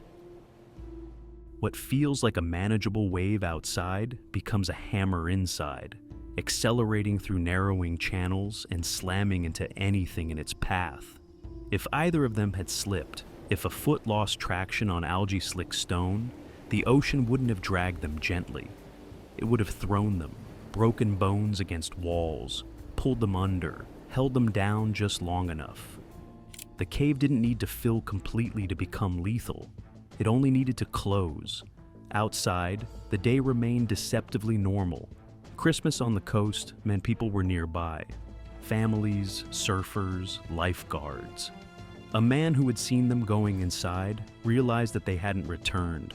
He noticed the trouble quickly enough near the entrance of the sea cave and immediately communicated it to the relevant departments. Emergency services were alerted. Surf lifesavers, trained for exactly this kind of chaos, arrived at the headland. They were all convinced that the two men inside were trapped and were in extreme danger, and they needed to get rescued as soon as possible. But rescuing someone from a sea cave is nothing like pulling them from open water. You can't swim in. You can't wait for calm. You have to work with the violence, timing movements between surges that can knock grown adults off their feet. Rescuers position themselves carefully, reading the water, watching how each wave entered the cave, where it slammed, and how long it lingered before retreating. This is ocean mathematics, brutal, precise, unforgiving. The men inside were running out of time, not because of air, but because of exhaustion. Holding position against surge drains strength fast. Every wave steals balance. Every impact bruises muscle. Panic accelerates fatigue, and fatigue makes the next wave harder to survive. The rescue didn't begin with movement. It began with stillness. When the lifeguards reached Snapper Point, they didn't rush toward the cave. They stood back, watching the water the way you'd watch a wild animal, quietly, patiently, waiting to understand its rhythm. Waves slammed into the cave mouth, rebounded off the stone, then pulled back just enough to expose the rock for a heartbeat before the next surge arrived. That heartbeat was the only opening they would get. When the water retreated, the rescuers moved, fast but never panicked. They stepped into the cave during the brief moment when the ocean inhaled, then braced themselves against the walls as the next wave exploded inward. Each surge hit like a moving wall, forcing them to lean into the rock, bodies angled sideways so the water wouldn't knock them flat. Inside, the trapped men stayed low, clinging to stone as the cave filled and emptied again and again. The rescuers positioned themselves between the men and the walls, taking the impact first, turning their own bodies into shields. Every wave was absorbed, not resisted. There was no single dramatic pull, no clean escape. The extraction happened in pieces. Between surges, a rescuer would grab an arm, move a step or two, then stop, brace, wait. Another wave, another retreat, another step. Progress measured in seconds stolen from the ocean. At the mouth of the cave, timing mattered most.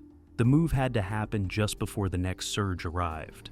When the water pulled back, the rescuers dragged the man sideways onto the rock platform, clearing the opening moments before the cave swallowed itself again. Behind them, the waves crashed in, violent, relentless, filling the space they had just escaped. The men collapsed where they lay, shaking, exhausted, alive. The rescuers didn't celebrate.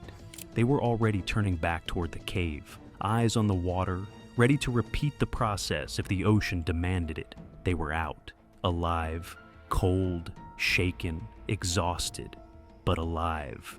From the outside, The caves looked unchanged, the same openings, the same waves, the same harmless appearance they'd had earlier that morning.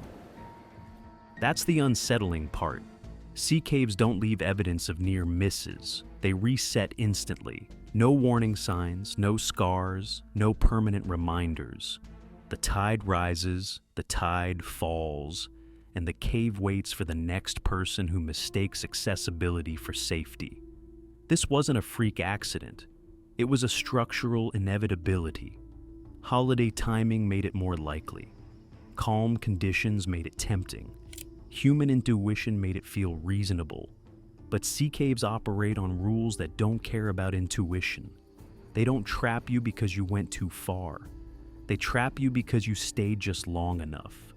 At Snapper Point, the ocean didn't collapse anything. It didn't rush. It didn't chase. It simply reclaimed the doorway. And on Christmas Day, 2 people learned how fast a cave can close without ever looking like it's trying to. On Saturday, January 5th, 1980, the ocean off the coast of Punta Negra, which is located in Chile, looked calm enough to trust. The weather was stable, the water conditions were workable, and for the group of divers aboard a small boat just offshore, the day felt routine. This was not a stormy crossing or a risky expedition into unknown waters. It was a normal workday, the kind they had done countless times before. Among them was Jose Miranda, an experienced hookah diver. Hookah diving was common along the Chilean coast at the time. Instead of carrying heavy tanks, divers relied on a long air hose connected to a compressor on the boat. It allowed them to stay underwater longer while harvesting shellfish like locos, a valuable mollusk found clinging to rocky seabeds, and to spear fish while they were down there. That morning, Jose had already completed 1 successful dive. He came back up with fish and locos, climbed onto the boat, and rested while the crew prepared to reposition.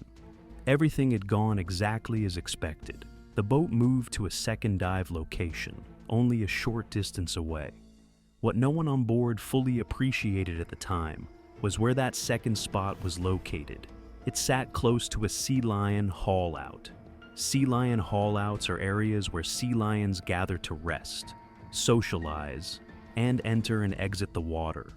Earlier that same week, other divers working in the area had noticed something troubling on the seabed.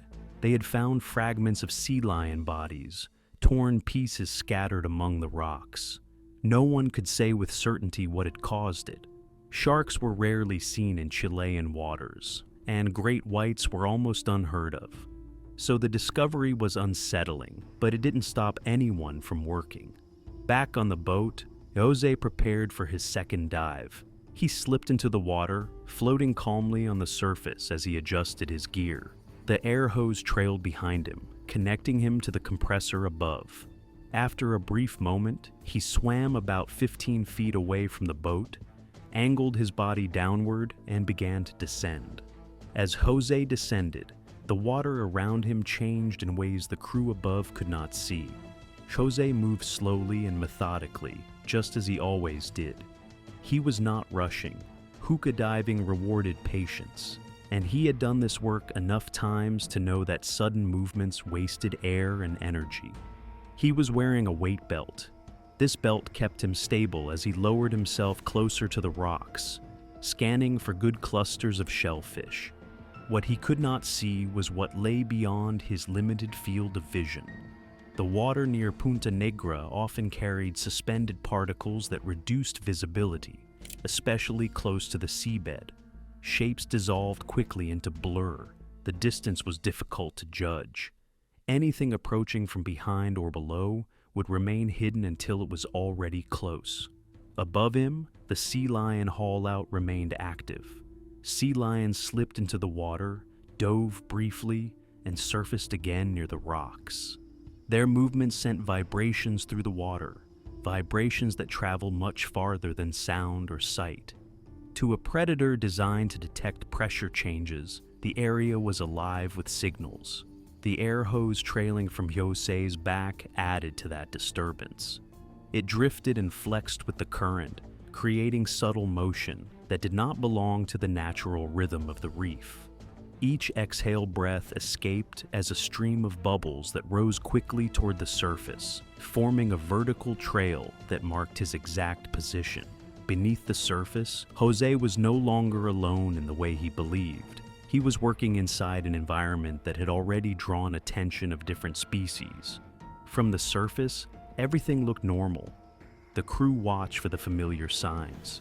Bubbles rose steadily, marking Jose's movement below. The air hose moved gently with the water. The compressor hummed evenly, feeding him air. Then, without warning, the bubbles stopped. Not gradually, and not slowly. They stopped all at once. Almost immediately, the compressor on the boat began to strain. The pressure climbed rapidly, as if the airline had suddenly been blocked or violently damaged. The crew barely had time to react before the water beside the boat erupted. A violent burst of red-stained bubbles shot up to the surface. It was blood. Before anyone could fully process what that meant, a massive shape broke through the water. The upper body of a great white shark surged upward. Its jaws clamped tightly around something pale and limp. It took only a second to realize what they were seeing. The shark was holding Jose Miranda. Its jaws were locked across his chest, lifting part of his body out of the water. The damage was immediately obvious and deeply shocking. Jose had been decapitated. His head was completely gone. One of his arms was missing, and a deep, straight bite mark ran horizontally across his body. There was no movement. There was no struggle. The attack had been instant and catastrophic. This was not the type of shark encounter most people imagine, where a shark bites once and lets go. The injuries clearly showed that this was a full predatory strike, delivered with overwhelming force in a single bite. The shark released Jose and slipped back beneath the surface. For a moment, the ocean went quiet. Then panic set in. Other boats nearby had seen the commotion and rushed toward the scene. Engines roared to life as vessels converged, hoping there might still be something they could do. But the shark had not left. It began circling the boat slowly, deliberately. Every so often it would rise again, lifting its head above the surface as if inspecting the vessels around it. Then it would surge forward and ram them, slamming its body against the hulls with terrifying power. This happened at least 3 times. The men on the boats realized they were not dealing with a confused animal. The shark was behaving in a territorial and aggressive manner, guarding what it considered its prey. As it circled, it continued to bite at Jose's body, refusing to abandon it. For hours, the boats were locked in a dangerous standoff. Moving too close risked another attack, but backing away meant leaving Jose behind. The fear was overwhelming, not just because of what had already happened, but because the shark was still there, still active, still capable of striking again. Eventually, through careful coordination and timing, they managed to retrieve Jose's remains. When they examined his body more closely, the injuries provided further insight into what had happened underwater. There were clear bite marks on his lower back, indicating that the shark had attacked from above, a classic ambush technique used by great whites when hunting sea lions. This aligned with the location of the dive and the nearby haul-out. One detail stood out. Jose had been wearing a weight belt around his stomach. Investigators later suggested that this belt may have offered a small degree of protection, preventing the shark's lower jaws from cutting deeper into his midsection during the initial bite. Without it, the injuries could have been even more severe. As horrific as the damage was, there was one important detail that surprised experts. There was no additional feeding after the first bite. The shark just kept on biting it and moving its prey around, but did not feed on it. No flesh had been removed beyond what occurred in that single, devastating strike. The shark had not returned to consume the body further. Everything had happened in one moment. Witnesses tried to estimate the size of the shark as it swam beside the boats. One of the vessels measured 22 feet long, and when the shark aligned itself next to it, its tail appeared to extend past the stern, while its head reached the bow. Some estimated the shark at 25 feet in length. However, experts caution against relying on such estimates. Judging size from a boat, especially during a traumatic event, is notoriously unreliable. Water distortion and fear can easily exaggerate perception. A more realistic estimate places the shark at around 20 feet, which is still an enormous and extremely powerful animal. The conclusion was unavoidable. This was a predatory attack. Jose Miranda had not been the victim of curiosity or mistaken nibbling. He had entered an area where a large apex predator was actively hunting, likely drawn by the presence of sea lions. In cold, low-visibility water, his movements, air bubbles, and silhouette would have been impossible to ignore. The ocean did not hesitate. Jose Miranda's death remains one of the most violent and rare shark attacks ever recorded in Chile. Fatal shark attacks in the country are extraordinarily uncommon, and great white encounters even more so. June 9th, 2007. Helios Medina and 9 companions arrived at Pozo de Gavilan in Mexico on a Saturday afternoon, excited about the weekend expedition ahead. The sight was spectacular. A massive sinkhole approximately 300 feet, 91 meters deep, and 200 feet, 61 meters in diameter, with sheer limestone walls dropping into darkness. At the bottom, a large deep pool concealed submerged passages that beckoned exploration. The group had split objectives. 5 members, including Medina, were certified cave divers planning to explore the underwater passages beneath the pool. The remaining 5 were there to help with equipment and practice their vertical rope techniques in preparation for upcoming trips to Sótano de las Golondrinas and Hoya de las Guaguas, 2 of Mexico's most impressive pits. Sunday morning arrived with clear skies. The team began rigging the pit for descent, immediately encountering their first challenge. No suitable trees or boulders existed near the edge to serve as anchor points for their ropes. After assessing their options, they made the decision to use one of their vehicles as the primary anchor. Not ideal, but workable if done carefully. They positioned 2 ropes side by side into the pit, creating redundancy and allowing multiple people to ascend or descend simultaneously. At approximately 10 a.m., Medina prepared to make the first descent.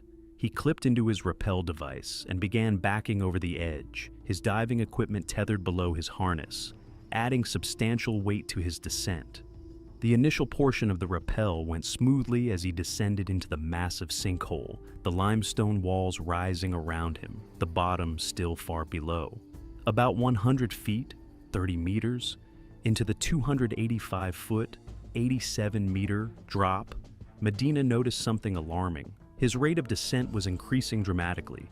The physics of rappelling meant that as the amount of rope hanging below him decreased, there was less weight pulling down on the system, which affected the friction in his rappel device. He was accelerating, dropping faster and faster toward the bottom that was still nearly 200 feet, 61 meters below.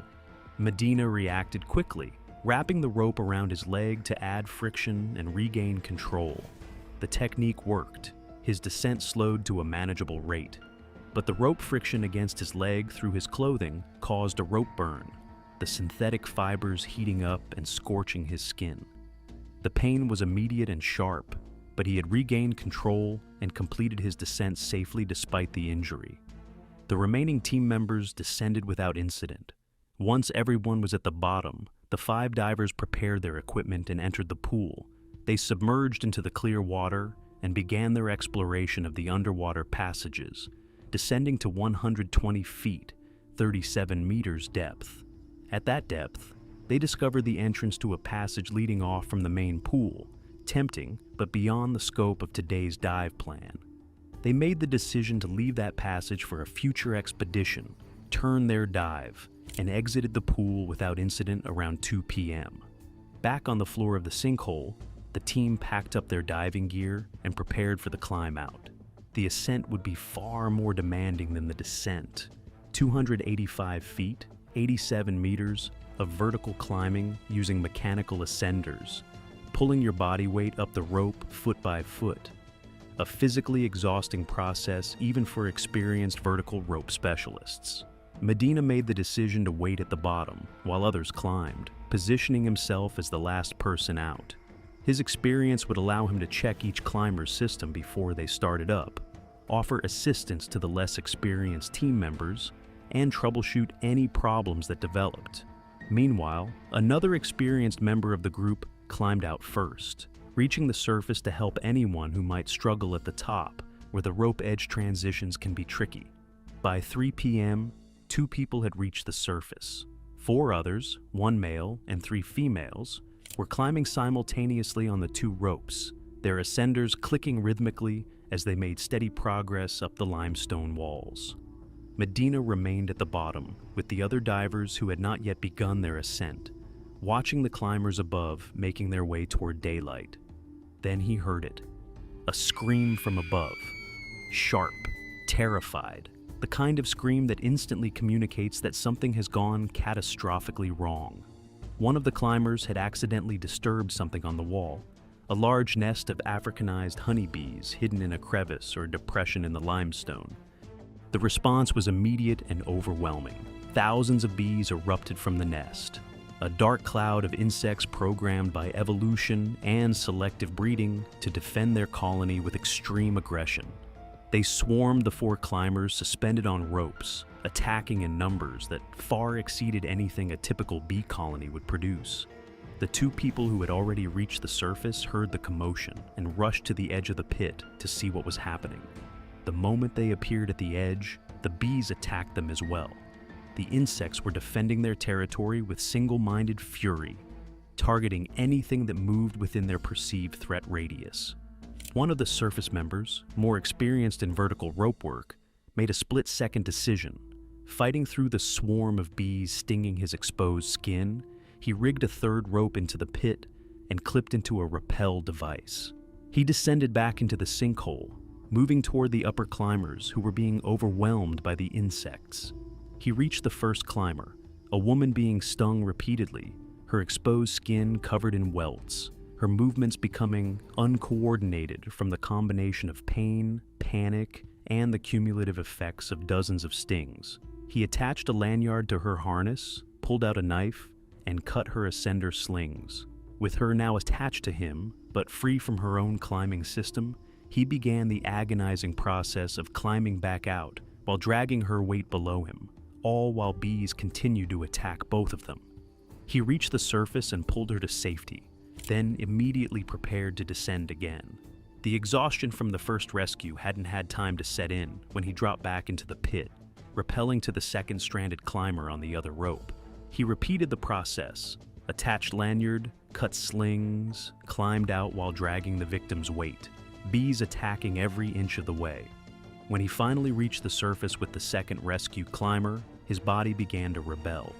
The combination of extreme physical exertion, adrenaline crash, and the toxic effects of numerous bee stings caused him to vomit. His muscles trembled from exhaustion. Every sting site on his body burned and throbbed, but he managed to stumble to the vehicle they had used as an anchor point and retrieved a cell phone, calling for emergency help. Down at the bottom of the pit, 285 feet, 87 meters below, Medina had watched the attack unfold with growing horror. 2 climbers remained stranded on the ropes, one approximately 80 feet, 24 meters above the floor, another about 40 feet, 12 meters higher than that, at roughly 120 feet, 37 meters up. Both were being attacked by bees. Every time they tried to move, to change their position, to adjust their equipment, to make any progress up or down, the movement triggered renewed attacks from the swarm. Medina made a critical decision. He put on his wetsuit, the thick neoprene providing protection for most of his body. He called up to the stranded climbers, shouting instructions to change over to rappel and descend back to the floor. but the two suspended victims were in no condition to execute complex rope maneuvers while being stung repeatedly. They hung there, 80 and 120 feet above the bottom, sobbing, screaming, unable to help themselves. Medina decided he would have to go get them. The wetsuit would protect his body from the worst of the stings, though his face, hands, and head remained vulnerable. He clipped into one of the ropes and began climbing toward the lower stranded person, while another team member began climbing the second rope to help. The ascent was agonizing. Each movement upward brought Medina closer to the swarm's concentration. Bees that had been focused on the stranded climbers now targeted this new threat moving up the rope. They landed on his exposed skin and stung, his face, his neck, his hands. Each sting was a sharp, burning pain, but individually tolerable. The problem was the cumulative effect. Dozens of stings, each injecting venom, the toxic load building in his system with each new puncture. Medina reached the lower stranded climber at 80 feet, 24 meters. The person was in severe distress, covered in stings, crying, disoriented from pain and fear. Medina changed his own system over to rappel and attached a cow's tail, a short tether, to the stranded climber's harness. The other team member, who had climbed the second rope, moved into position and cut the victim's ascender slings. With the person now hanging from Medina's harness via the cow's tail, he began rappelling back to the floor, the added weight making the descent difficult to control. They reached the bottom. One victim rescued, one still suspended 120 feet, 37 meters above, still being attacked, still unable to move without triggering more stings. Medina prepared to climb again, to repeat the rescue process for the remaining stranded person. Then something happened that turned the already desperate situation into chaos. The ropes suddenly jerked violently and began rising up the pit. Someone on the surface, panicked, trying to help, not thinking through the consequences, had started the SUV that served as the primary anchor point. Their plan was apparently to drive the vehicle forward, using it to haul the ropes up and somehow lift the stranded climber to safety. The physics of this plan were fundamentally flawed, but in the panic of the moment, with people being stung and screaming, rational thought had given way to desperate action. The person driving realized the plan wasn't working and stopped the vehicle, but the damage was done. The ropes had been stressed and moved in ways they weren't designed for. The rigging had been compromised. Medina, looking up at the ropes that had just been jerked violently upward, made the professional assessment that it was no longer safe to climb. The final stranded person dangled 120 feet, 37 meters, above the floor, sobbing and pleading for help. But Medina could not risk climbing a potentially damaged rope system. The team at the bottom turned their attention to the male climber Medina had just rescued. His condition was deteriorating rapidly. The medical student among the group recognized the signs of shock, the body's response to severe trauma, and the toxic load from hundreds of bee stings. The victim had become unresponsive, no longer answering questions or reacting to his name. His body began shaking uncontrollably. He lost sphincter control as his body's systems began shutting down. His breathing became irregular, shallow, and inadequate. The team began artificial respiration, forcing air into lungs that weren't functioning properly on their own. As they worked to keep him alive, they heard sirens echoing from above, emergency personnel arriving at the surface. By 4:15 p.m., approximately 50 rescue workers had assembled at the top of the pit. The scene was mayhem. The bee swarm remained active and aggressive, attacking anyone who moved within 300 feet, 91 meters, of the pit edge. Emergency personnel trying to set up equipment, assess the situation, and plan their response were being stung repeatedly. The insects showed no signs of calming or retreating. The female climber, still stranded on rope, had stopped moving entirely. She hung limp in her harness, unresponsive, 120 feet, 37 meters above the floor, covered in more than 1,000 bee stings. Rescuers made the decision to haul the ropes up, bringing her body to the surface. They carried her to a waiting ambulance, fighting through the swarm that continued to attack them during the entire operation. As darkness fell over Pozo de Gavilan, the critically injured male at the bottom of the pit was also hauled out on rope and immediately transported to the hospital. The remaining team members prepared to climb out, with Medina going last as he had originally planned. The climb that should have taken perhaps 30 to 45 minutes became an extended ordeal as darkness made everything more difficult and dangerous. Medina reached the surface at approximately 1 a.m., 15 hours after he had first rappelled into the pit that morning. 10 hours after the bee attack had transformed a routine climbing exercise into a medical disaster. The aftermath revealed the full horror of what had occurred. The experienced team member, who had descended twice from the surface to rescue climbers, who had hauled 2 people to safety while being stung repeatedly, spent that night and the following day in the hospital recovering from exhaustion and the toxic effects of numerous stings. The first woman he had rescued had received more than 600 individual bee stings. She was hospitalized for 3 days while medical staff monitored her for allergic reactions, organ stress from the venom load, and the numerous puncture wounds covering her body. The second woman rescued from rope, the one who had accidentally disturbed the nest and precipitated the attack, had been closest to the hive when the swarm erupted. She had received more than 900 stings. She spent 2 weeks in the hospital, her body struggling to process the enormous amount of venom that had been injected into her system. The male climber rescued by Medina, the one who had gone into shock at the bottom of the pit, who had stopped breathing properly, who had required artificial respiration to keep him alive, had received approximately 400 stings. He was hospitalized for 3 days, his organs stressed but ultimately functional, his body slowly clearing the venom from his system.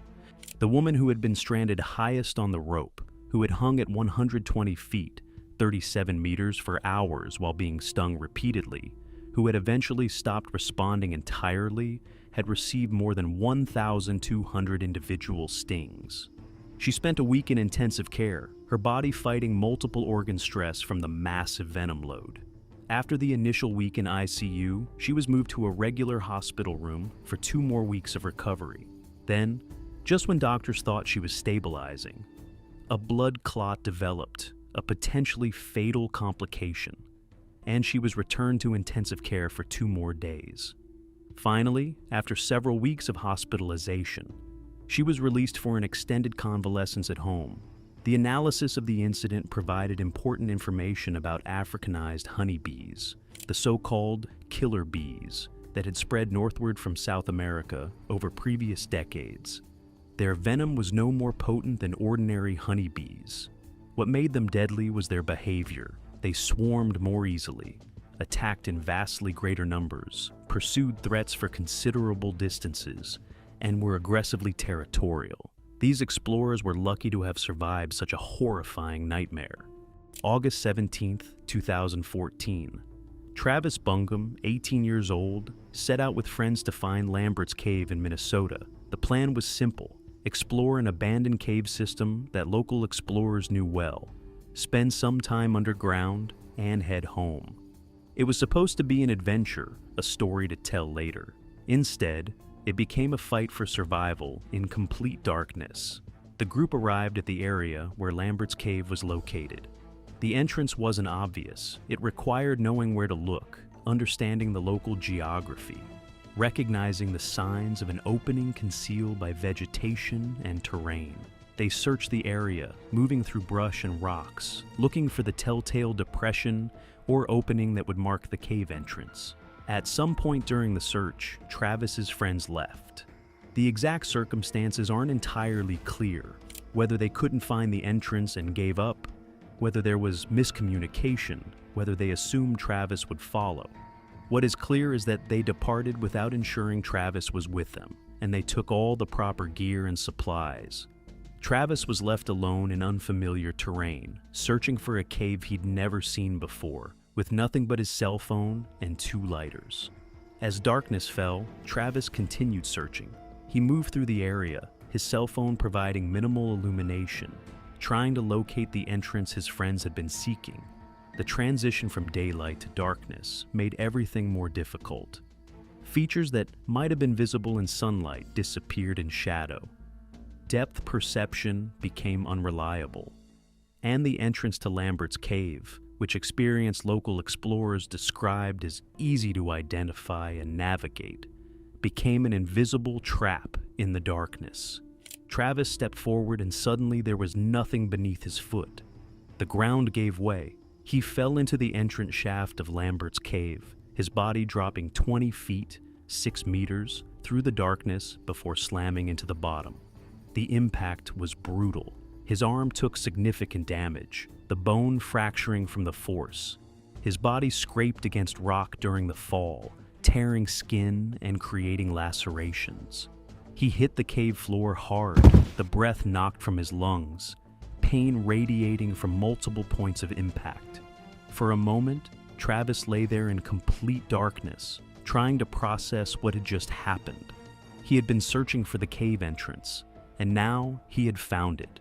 Or rather, it had found him. He was at the bottom of a 20-foot shaft with a fractured arm, cuts and bruises covering his body, and no way to climb back out without equipment or assistance. He pulled out his cell phone. In most caves, cell phone signals don't penetrate. The rock blocks electromagnetic radiation, making communication with the surface impossible. But Lambert's cave was an artificial cave, a former silica mine carved through St. Peter sandstone, and the specific geometry of the entrance shaft somehow allowed a signal to reach Travis's phone. It was an extraordinary stroke of luck, perhaps the only piece of good fortune in an otherwise catastrophic situation. Travis called his girlfriend. The conversation was brief and desperate. He explained where he thought he was, that he had fallen into a cave, that he was hurt and trapped. He needed help immediately. His girlfriend grasped the severity of the situation and prepared to contact emergency services. But then, Travis's phone battery died. The screen went dark, cutting off his only connection to the outside world.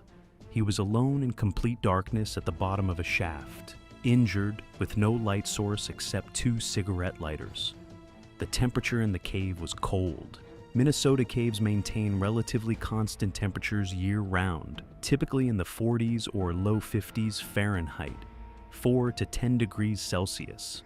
Travis was not dressed for extended exposure to these temperatures. His body heat was leaching away into the cold stone around him. His fractured arm throbbed with pain. His cuts and abrasions burned. And he faced the very real possibility of hypothermia if he remained in these conditions for hours. Travis made a decision that would both save his life and nearly kill him. He began building a fire. He used his 2 lighters to ignite whatever combustible material he could find in the cave. Old wood, debris left from the cave's previous use as a mushroom-growing operation. Anything that would burn. The fire provided immediate warmth, heat radiating from the flames and driving back the cold that had been seeping into his body. But it also created a new and potentially fatal danger. Smoke from the fire began filling the cave. In an enclosed space like a cave, smoke has nowhere to go. It accumulates, rising to fill the available volume, creating a toxic atmosphere. The smoke irritated Travis's eyes and throat. Each breath brought particles into his lungs, damaging delicate tissues. More dangerously, the fire was consuming oxygen and producing carbon monoxide, an invisible, odorless gas that binds to hemoglobin in blood more readily than oxygen does, essentially suffocating someone from the inside while they continue breathing. Travis kept feeding the fire, burning everything he could find.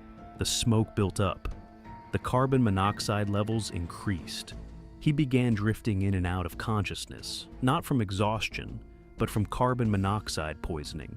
His brain was being starved of oxygen, causing periods where he would lose awareness entirely, then snap back to consciousness, then fade again. Each time he lost consciousness, there was the risk he might not wake up again. On the surface, Travis's girlfriend had immediately contacted emergency services after their phone call. She provided what information she had about his location, but the critical problem was that she didn't know exactly where Lambert's cave was located. Travis had mentioned searching for it, but hadn't provided precise coordinates or directions. Rescue teams were mobilized, but they faced the challenge of finding an obscure cave entrance in a potentially large search area. The first responders recognized they needed expert assistance, someone familiar with Minnesota's cave systems, someone who knew where Lambert's cave was located and could guide rescuers to the specific entrance. They began calling the contact list for local experienced cave explorers. The timing was devastatingly unlucky. The incident occurred during the weekend of the Minnesota Speleological Society's annual corn feed gathering, a major event that drew virtually every serious explorer in the state. The event was being held in a deep valley where cell phone coverage didn't exist. Every name on the call-out list, except one, was at that gathering, completely unreachable by phone. The one person who hadn't attended the event had turned his phone off for the evening. Multiple attempts to reach him went unanswered. The rescuers had a victim trapped in a cave, potentially dying, and couldn't reach anyone who knew where that cave was located. Eventually, through persistent searching and possibly GPS data from Travis's last cell phone signal, the rescue teams located Lambert's cave.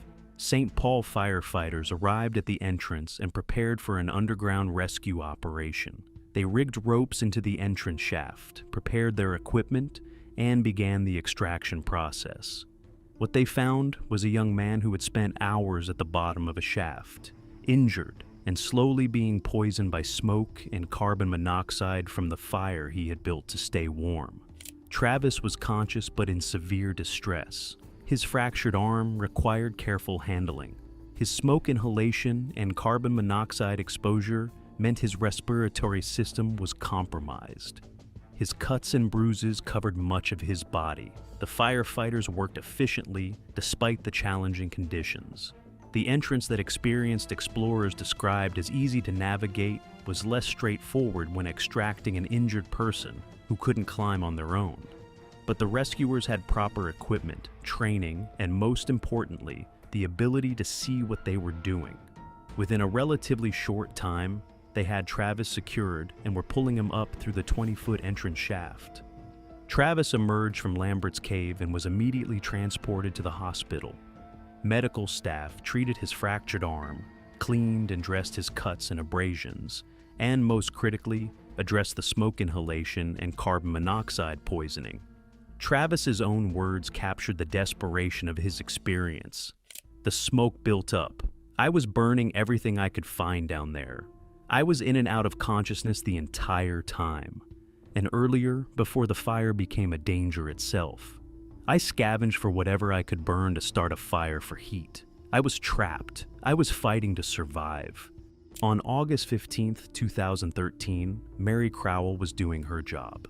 It was supposed to be routine, the kind of workday where nothing remarkable happens, where you clock in, do your tasks, and clock out without any stories to tell.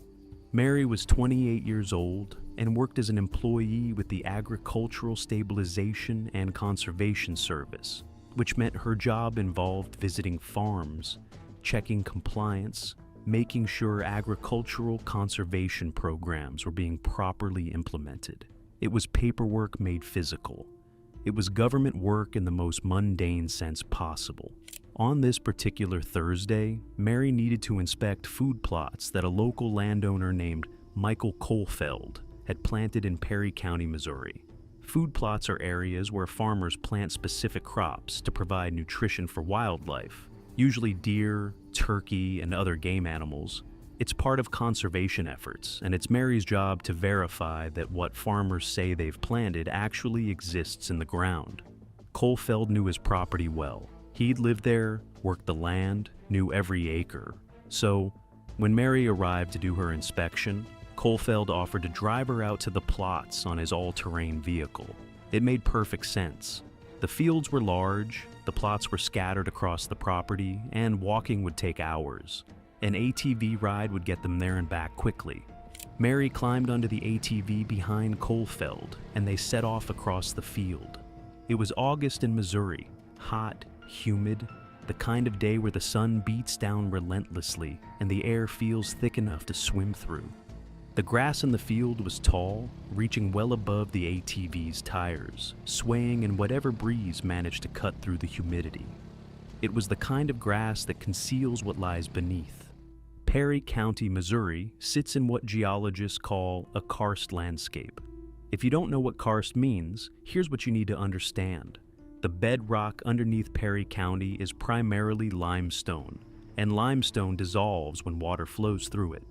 Over thousands of years, groundwater has been eating away at the rock beneath the soil, creating an invisible honeycomb of caves, caverns, and voids. When these underground spaces get large enough, the ground above them eventually collapses inward, creating sinkholes.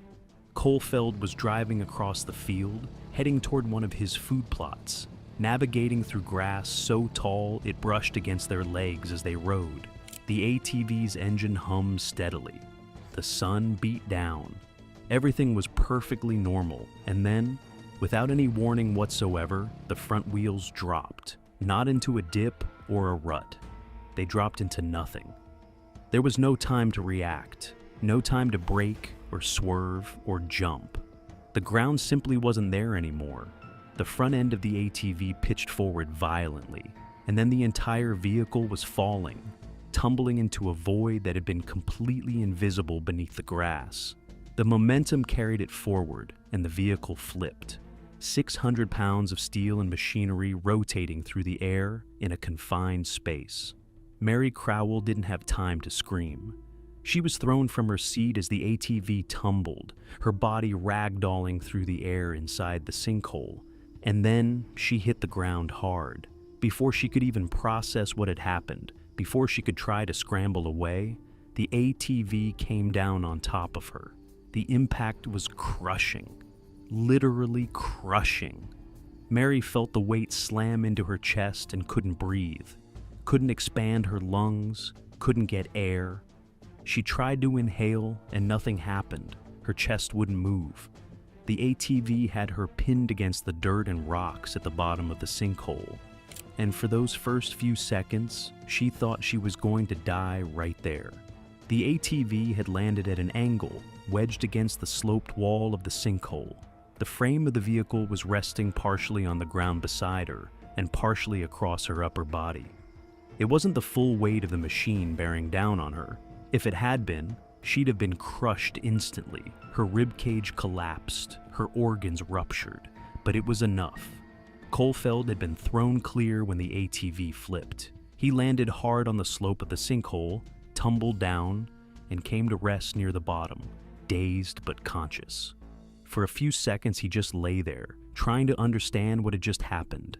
Then he heard it, a wet, gasping sound. He scrambled to his feet and saw the ATV flipped over and lying at that terrible angle, saw Mary underneath it, saw her eyes wide with panic and pain. He grabbed the handlebar and tried to lift it, but the vehicle was too heavy and the angle was wrong. It wouldn't budge. Mary made a sound, not quite a word, not quite a scream, just a desperate noise that told him exactly how much pain she was in. He called 911. In Perry County, emergency response involves a coordination of whoever's available and whoever's closest. The call went out to the Beale Fire Department and the Perry County Sheriff's Department. Sheriff Gary Schaff and his deputies responded, along with firefighters who had training in rescue operations. They raced to Kohlfeld's property, and when they arrived, they found exactly what they feared: a woman trapped under an ATV in a sinkhole, in pain, unable to free herself. Here's what makes sinkhole rescues particularly dangerous. The same unstable ground that created the first collapse can collapse further. When you have emergency responders climbing down into a sinkhole to perform a rescue, you're asking them to stand on ground that has literally just proven itself to be unstable. The edges of sinkholes are often loose soil and rocks. The sides can give way without warning. You could be working to free someone when the ground beneath your own feet disappears. But the first responders didn't hesitate. They climbed down into that sinkhole, assessed the situation, and began the process of lifting the ATV off Mary Crowell. This isn't like lifting a car in a garage where you have solid ground and proper equipment. This is lifting a 600-pound wedge vehicle while standing on unstable soil at the bottom of a hole, trying not to injure the victim further, trying not to trigger another collapse. They carefully chiseled around the ATV, barely enough to set it free and get it off her. Then came the challenge of getting Mary out of the sinkhole itself. The rescue team had to physically extract her from the hole, using ropes and a backboard, carefully moving her up and out while making sure they didn't cause any additional injuries. They got her out. They got her into an ambulance, and they transported her to Perry County Memorial Hospital, where doctors could properly assess and treat her injuries. The fact that her injuries were classified as non-disabling, which is medical terminology, meaning she wasn't paralyzed and didn't lose any limbs. However, it doesn't mean she wasn't hurt. Being crushed under an ATV causes broken bones, internal bruising, lacerations, possible organ damage. She was in pain, possibly unable to walk, definitely unable to climb out of the sinkhole on her own. She's lucky the sinkhole wasn't one of the 100-foot deep ones. She's lucky first responders could reach her quickly. She's lucky the ATV didn't crush her in a way that caused permanent damage. But luck shouldn't be the determining factor in whether someone survives their workday. And in Perry County, Missouri, where thousands of sinkholes dot the landscape like landmines waiting to be triggered, luck is often all you have. The ground beneath you might be solid, or it might be hollow, and you won't know which until it's too late. On Saturday, June 1st, 2019, two men made a decision they didn't understand the consequences of. They pulled their rented truck into the parking lot of a local diner near Locomotive Breath Cave in Virginia, grabbed their gear, and headed toward the cave entrance with all the confidence of people who had absolutely no idea what they were doing. These weren't experienced cavers. They hadn't trained with a grotto. They hadn't studied the cave's map. They hadn't even bothered to research basic caving safety protocols. When asked later why they'd chosen this particular cave, one of them said something that should have been a massive red flag. We wanted to really dive in and do the hard stuff. The hard stuff. As if caving was like choosing the expert slope on a ski mountain, where the worst that could happen is you fall down and feel embarrassed. Locomotive Breath. Cave isn't a tourist attraction with handrails and guided tours. It's a wild cave, unmapped sections, tight squeezes, multiple passages that branch off in different directions, and absolutely zero lighting except what you bring with you. The hard stuff in Locomotive Breath Cave means crawling through spaces barely wider than your body, navigating vertical drops, and keeping track of every turn you make so you can reverse your route on the way out. But these two men didn't know any of that, or if they did, they didn't care. They had flashlights, they had enthusiasm, they had confidence, and that was enough, right? They entered the cave on Saturday afternoon, probably excited, probably joking around, their flashlight beams cutting through the darkness as they ventured deeper. The cave mouth gave way to passages, and those passages split into more passages, and before long, they were in a three-dimensional maze where every tunnel looked essentially the same. Gray limestone walls, rocky floors, darkness in every direction. About an hour in, their first flashlight died. Now, here's what experienced cavers know. You bring redundant lighting, not one flashlight, not two. You bring at least 3 independent light sources per person, and you check all of them before you enter the cave. Batteries die, bulbs burn out, equipment fails. If you're in a cave when your last light dies, you're not just in the dark. You're in a darkness so complete that your brain can't process it. You literally cannot see your hand in front of your face. You cannot navigate. You cannot find your way out. You're just stuck. But when that first flashlight died, these two men still had other lights. So they kept going. They ventured deeper into Locomotive Breath Cave, farther from the entrance, farther from safety. Not yet worried, because they could still see. The passages twisted and turned. They climbed over boulder piles. They squeezed through tight sections. And at some point, maybe gradually, maybe suddenly, they realized they had no idea where they were. They were lost. And then their other lights started dying, one by one. Click. Darkness creeping in. Click. Another light gone. Their world shrinking with each failed battery until they were down to maybe one or two working flashlights between them. And the panic was starting to set in because they couldn't find the way out. And they were running out of light and they were running out of time. That's when they made what might be the single worst decision of this entire disaster. They decided to split up. Think about that for a second. Two inexperienced men, lost in a cave with dying flashlights, decided that separating would somehow improve their situation. Maybe they thought they could cover more ground that way.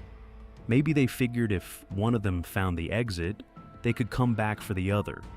Maybe the panic had scrambled their thinking so thoroughly that splitting up seemed logical. Whatever their reasoning, it was catastrophically wrong.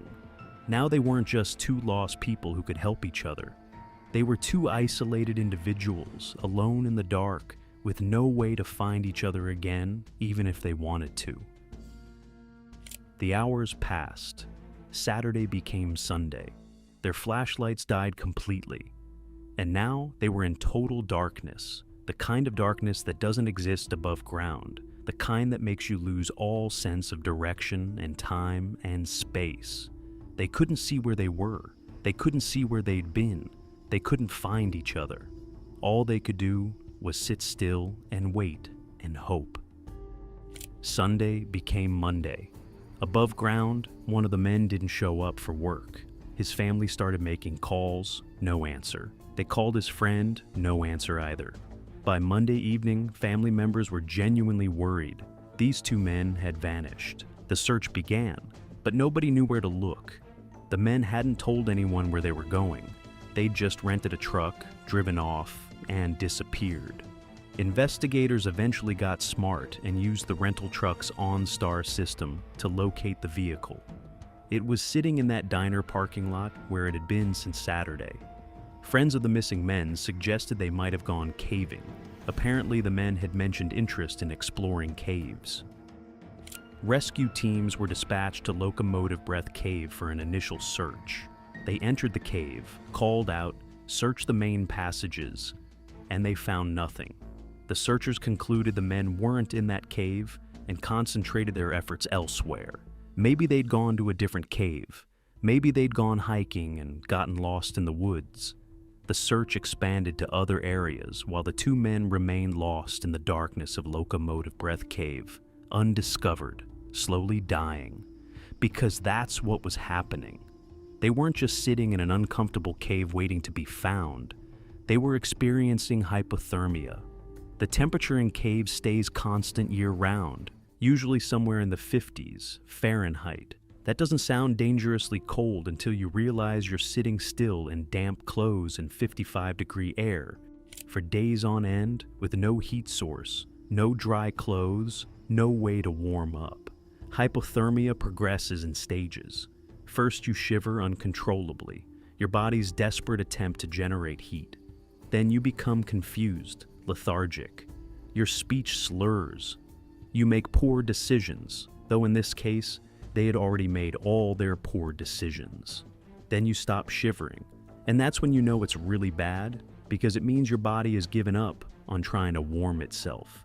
Your core temperature has dropped so low that your body is prioritizing keeping your vital organs barely functioning instead of wasting energy on muscle contractions. When you stop shivering, you're in the late stages of hypothermia. You're dying. Monday became Tuesday. Tuesday became Wednesday. 4 days. 4 days these men sat in total darkness in Locomotive Breath Cave, their body temperatures dropping degree by degree, their hope fading along with their consciousness. Finally, more resources were brought into the search. Experienced cavers, who actually knew what they were doing, joined the rescue effort and went back into Locomotive Breath Cave for another search. And this time, they found them. Both men were alive. Barely. They'd stopped shivering completely. Their core body temperatures had dropped into the danger zone, where your heart can stop, where your organs begin shutting down, where you slip into unconsciousness and never wake up. They were hypothermic to the point that death was probably only hours away. The rescuers acted fast. They gave the men food and water, small amounts because you can't just feed someone in severe hypothermia without risking complications. They wrapped them in warming blankets, those metallic emergency blankets designed to reflect body heat back to the person. And they waited. You can't just grab someone in severe hypothermia and drag them out of a cave. Moving them too quickly, warming them too fast, can actually kill them. The sudden circulation of cold blood from the extremities back to the heart can cause cardiac arrest. The rescuers had to wait for the men's core temperatures to rise enough that they started shivering again. Shivering meant their bodies were recovering, that they could move safely. Eventually, after warming up enough, both men started shivering. It was a good sign. It meant they might survive this. The rescuers helped them to their feet and began the slow process of assisting them out of the cave. One of the men made it almost all the way. He walked through the passages, climbed over the obstacles, made it to within 100 feet of the cave entrance, so close he could probably see daylight. And then he collapsed. His body had nothing left. 4 days without food, without warmth, without hope, and he'd pushed himself to the absolute limit just to get that close to freedom. The rescuers had to load him into a litter, a specialized stretcher designed for cave rescue, and carry him those final 100 feet out of locomotive breath cave. After 4 days underground, after coming within hours of death, he was finally brought back into sunlight. Both men made a full recovery. Their bodies bounced back. Their hypothermia resolved. Physically, they were fine. But here's what makes this story so infuriating and frustrating. Every single part of this disaster was preventable. They chose to enter a cave they didn't understand. They chose to go without proper training. They chose to bring inadequate lighting. They chose to keep going when their first flashlight died. They chose to split up when they got lost. Every decision they made was wrong, and every wrong decision nearly killed them. The rental truck company probably got a hell of a late fee. The family spent 4 days terrified. The rescue team spent hours underground searching, risking their own safety to save 2 men who'd created their own disaster through sheer recklessness.